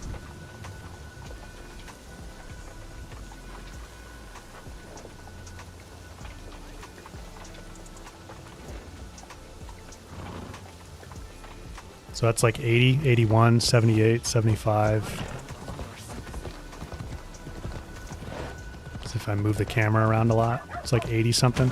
I have it capped at 90, and it generally, I'm on a 40-90, but it floats like 60 to 90 will be fighting on the bridge. with everything cranked up.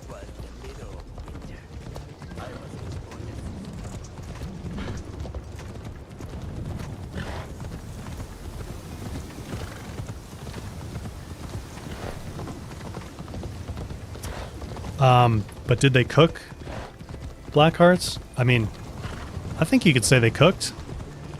Again, I think it would be like, I'd be super impressed with this game Look around. if they had executed the narrative really well. And I just feel like the storytelling and the dialogue and character interactions is kind of like just average. I don't think it was a priority for them.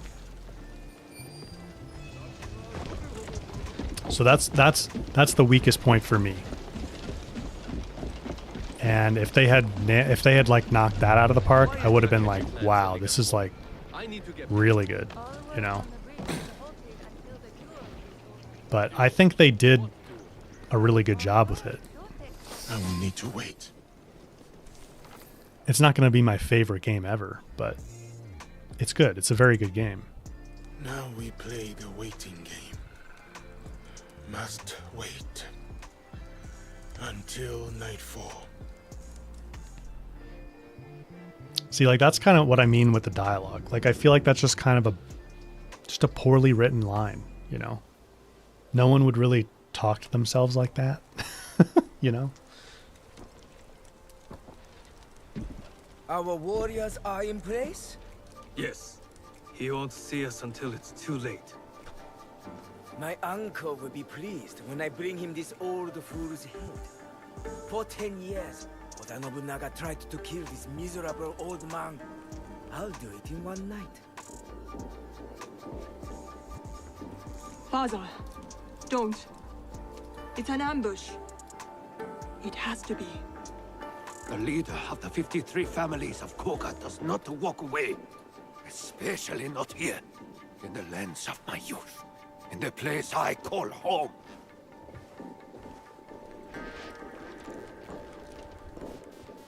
I guess the cutscenes are locked to 30 FPS. Ready to die, old man? Oh, what's wrong? Still composing your samurai death poem? You are inbred whelp of a jumped-up traitor. Your clan would be nothing without the demon of a Wari. Now the demon is dead, and the traitor will fall. And you die tonight. So say you. But there are other powers in this land. The Shin Bakufu is rising!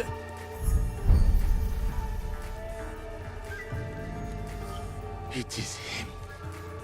Woo, woo. Bring me the old man's head!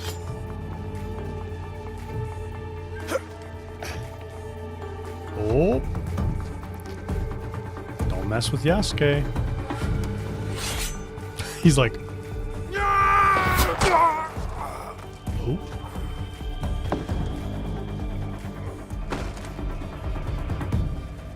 Neil, for me it's like a 7 or 8. To the castle. I give the game like a 7 or 8. It'd be like an 8 or 9, I would say, if they had done a really, really good job with the narrative. We're under attack! Alright, hang on a second. Let me get rid of this FPS overlay.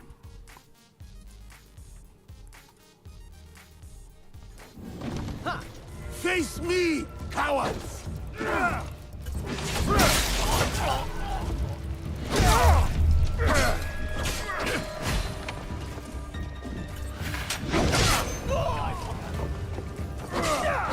I can't do this!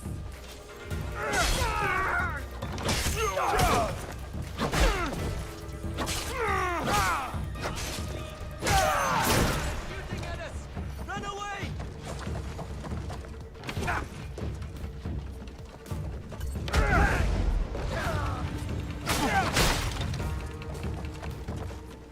Yeah, you can see Yasuke just deals so much more damage than Naoi does.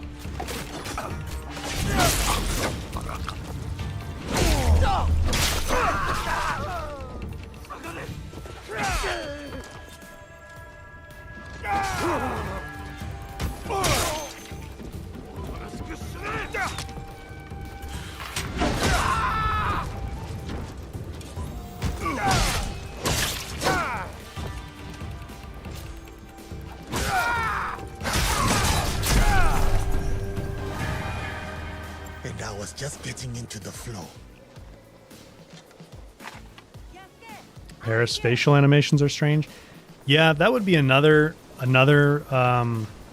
area where I feel like they just did kind of an average job.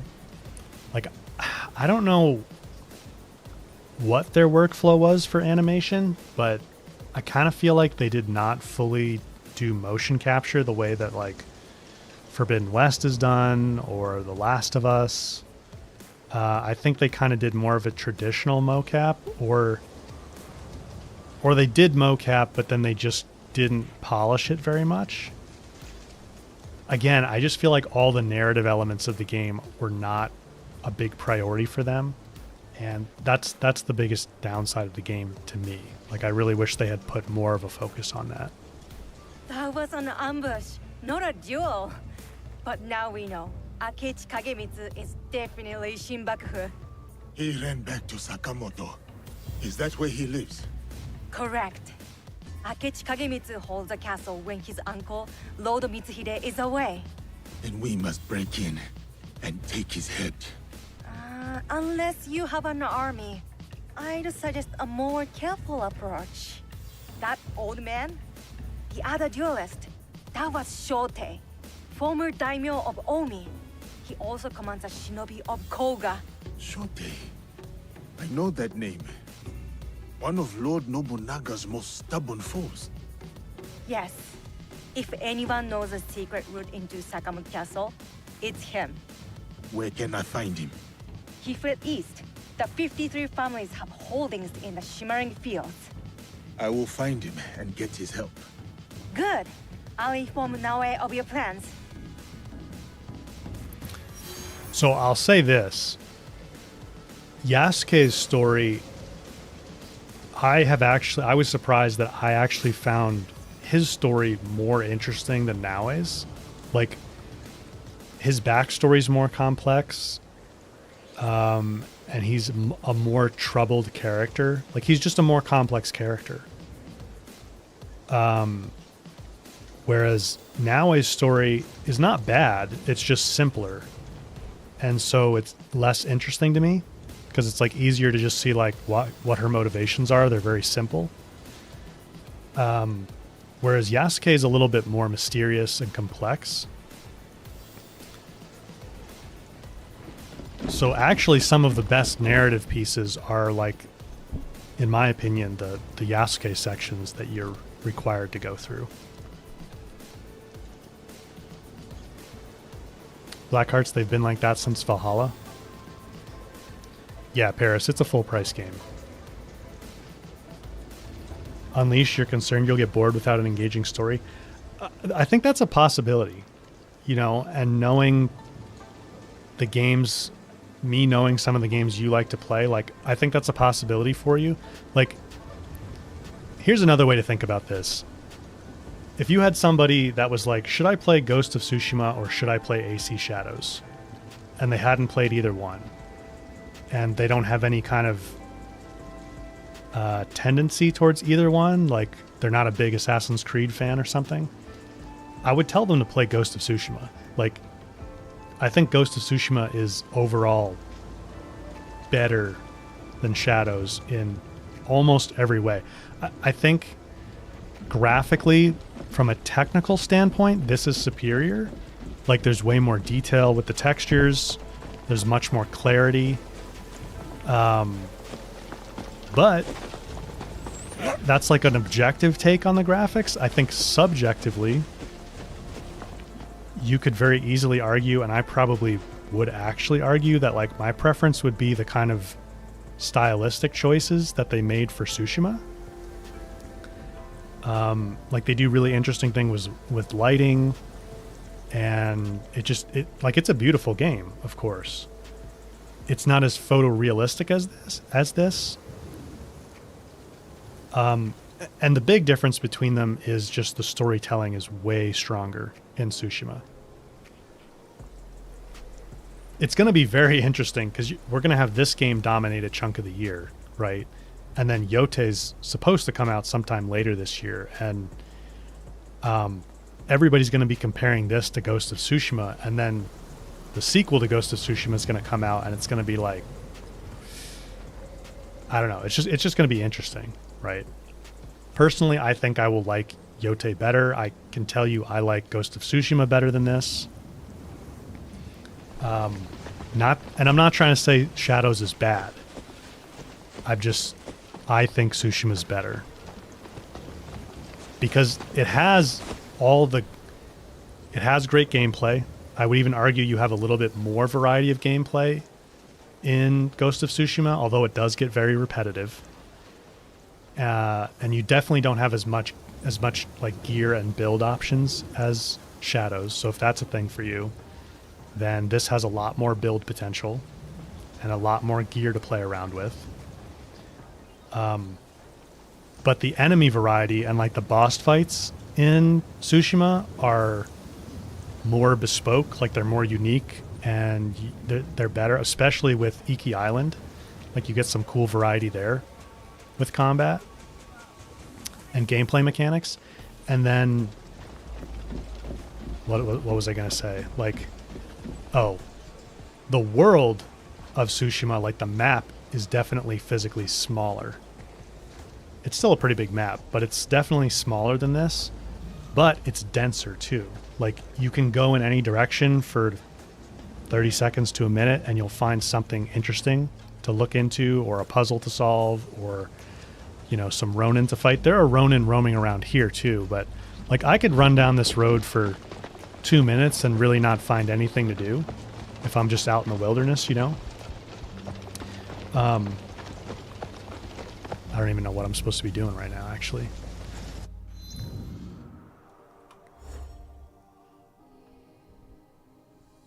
Oh, we uncovered a new... Okay, right. We uncovered a new organization to look into.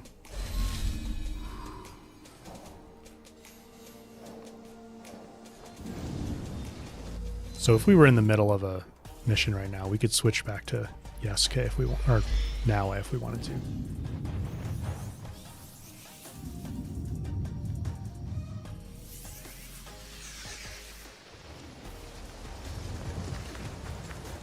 Yeah, Naue just feels so much lighter and faster.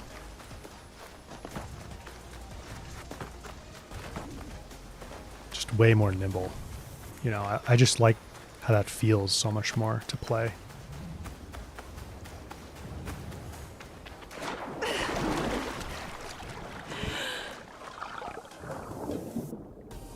Not a whole lot to do underwater. Sometimes you'll find a chest or something to loot, but not too much.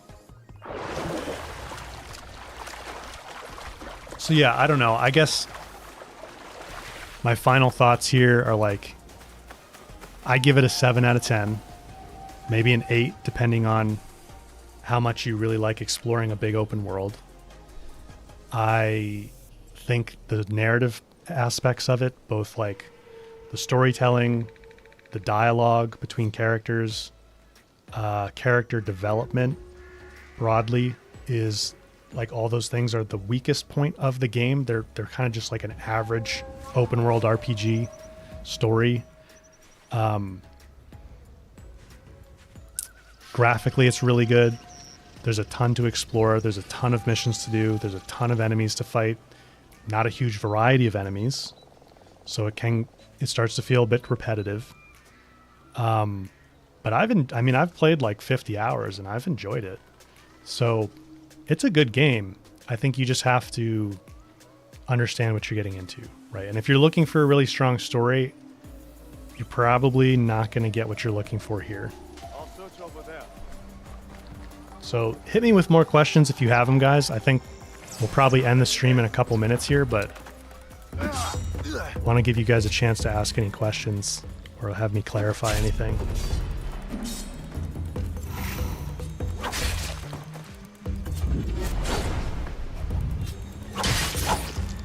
The abilities are definitely where you get more combat variety. I think I said that before. But like unlocking skills, or technically they're called masteries, and creating builds that give you cool options in combat. Because some of the perks do. Like there's perks that allow Naue to knock enemies down and then do like a ground finisher, which is cool.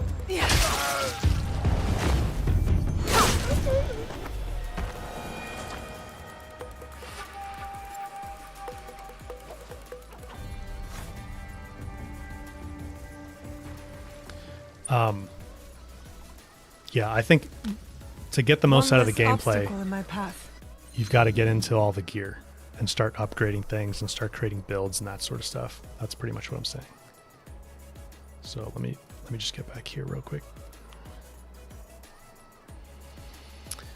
Paris, other Yasuke weapons? Oh, yeah. We didn't really look too much at Yasuke other weapons, did we? I don't have too many unlocked in this save. Let me see. Game looks decent overall. Doesn't feel like a $70 game. I think that's fair. Like, I think if you're a big AC fan and you know you like Assassin's Creed open world games, then you're really gonna like this. But if you're like a fan of PlayStation narratively driven titles and you're looking for something that kind of scratches the Ghost of Tsushima itch, then you might be disappointed because the narrative elements are not as good.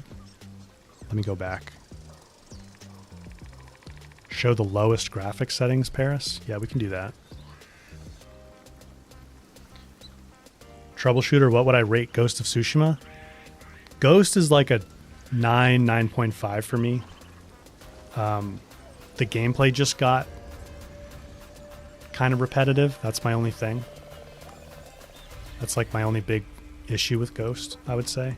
Although, for whatever reason, this is kind of a tangent. I don't like feel the need to replay Ghost anywhere near the level that I replay Horizon, but I'm just a Horizon fanatic, so that's kind of maybe not a fair comparison. Do I even have any other...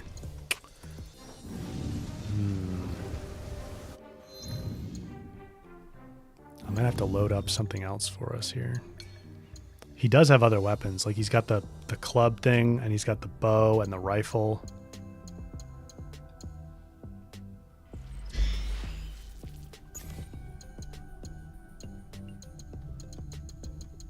Uh-oh.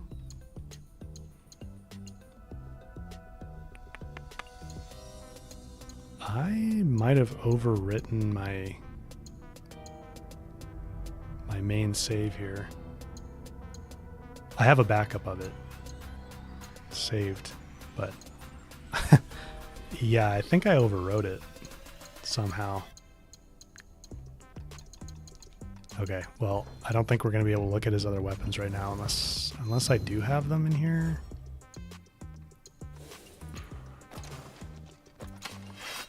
No, sorry, Paris. Yeah, I goofed there. But he's got a bow, he's got a rifle, he's got a much longer katana, and then he's got like the club thing. So he has quite a bit more variety with weapons than Naue does. She just has 3.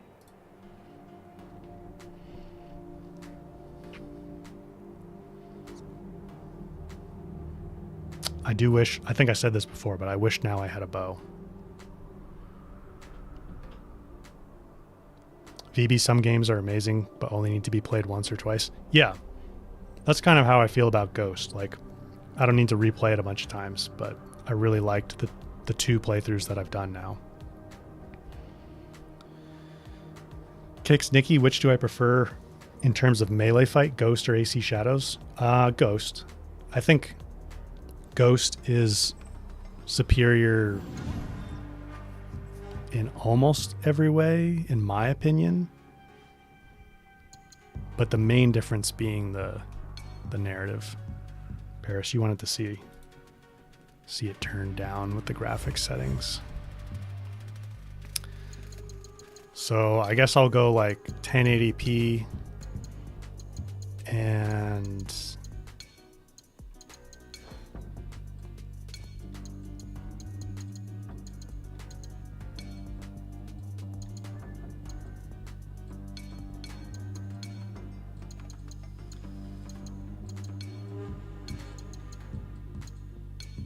can I just turn the upscaler off? Guess I never noticed that. They kind of force you into an upscaler. Huh. All right, well.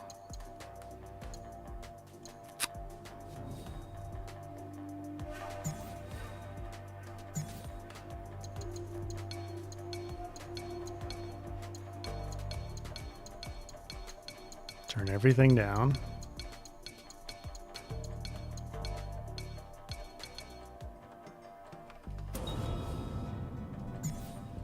See what that looks like.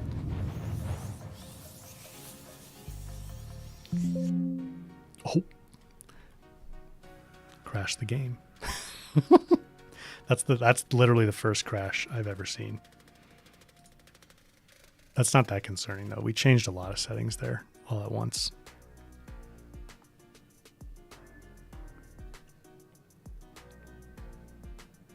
What questions did I miss? Yasuke weapons. Is the level system like Odyssey or Valhalla? I didn't get too far into Valhalla, so I don't know what Valhalla's was like, but it's not quite like Odyssey. At least from what I remember from playing Odyssey a long time ago. Because you have the different masteries. And I guess I should explain that a little bit more. Let's get back in here and I'll show you what that looks like. This is kind of cool. I don't think you guys saw the launcher before. So if you have the other games, you can get at them from here. which is pretty cool. Some of them, not all of them. At least not right now. And it kind of puts them on a timeline.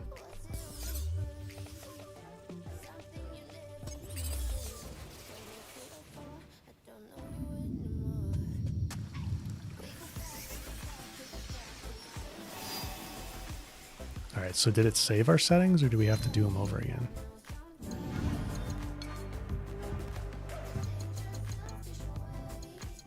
Low, low, low, low, low, low, low, low, low, low, low, low, low.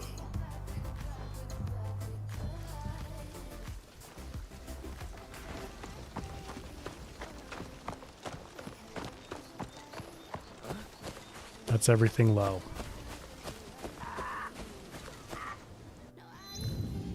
We can go to Naue. Although, even if you were playing on a console, it would look better than this. You know, like the console presets are not just all low. So this definitely, it may be not coming through on the stream as well, but this is a much softer image. I mean, it's 1080p. But I don't think this looks terrible, you know. Let's see what it actually did in terms of frame rate, though. Let me uncap it.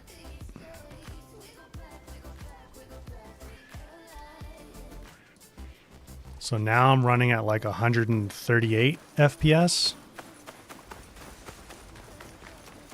Actually seems like it's just solidly about 138. The 136, 7, 8. So that's quite a big jump. If you turn all the settings down, you can get a lot of FPS. I'm sure Digital Foundry will do some kind of settings guide for PC when they put that video out soon. If you took it away from me right now, would I buy it, Paris? Yeah, I think I would. I think if I had another game I wanted to play at the moment, maybe I'd wait for a sale. But I think I'd buy it. Yeah. I mean, at some point I would.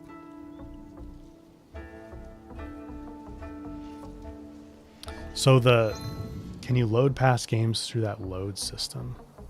Yeah, Kitty Dad, you can. I'm pretty sure that's what it explained in the document that they sent to us anyway.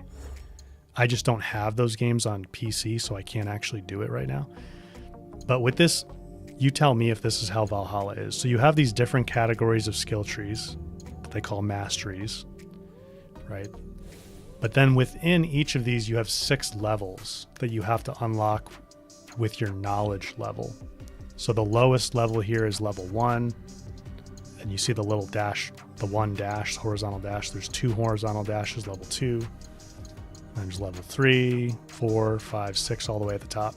So I can't actually get these skills right now, not because I don't have mastery points / skill points, but because I don't have a knowledge level that's high enough. I only have knowledge level 3, which you can see on the left there by Naue. It'll rank up in 1 knowledge point. That's the little orange icon.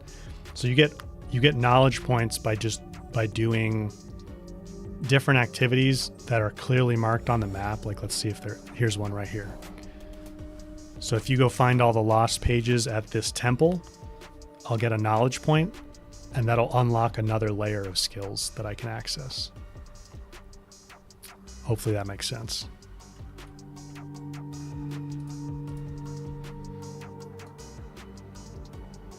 It's Steam Deck certified, Twinge.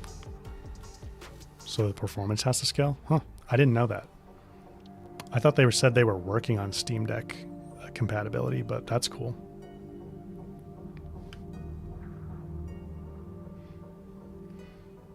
Kitty Dad does the character level by filling up a level tree. So you get XP and your level goes up, and that caps the level that your armor can be, that it can be upgraded to. And then when you level up, you get a mastery point / skill point, which is this 0 over here right now. I've used them all. You can reset masteries too. right down here. So if I want to reallocate, that just resets the one tree. So it leaves, you know, my gold allocations here in the other trees. But you can reset and reallocate anytime you want, which is nice. Yeah, if Valhalla's not like this, then I guess it's more like Odyssey and Origins. I just didn't get, I don't remember enough of Valhalla because I didn't play very much of it.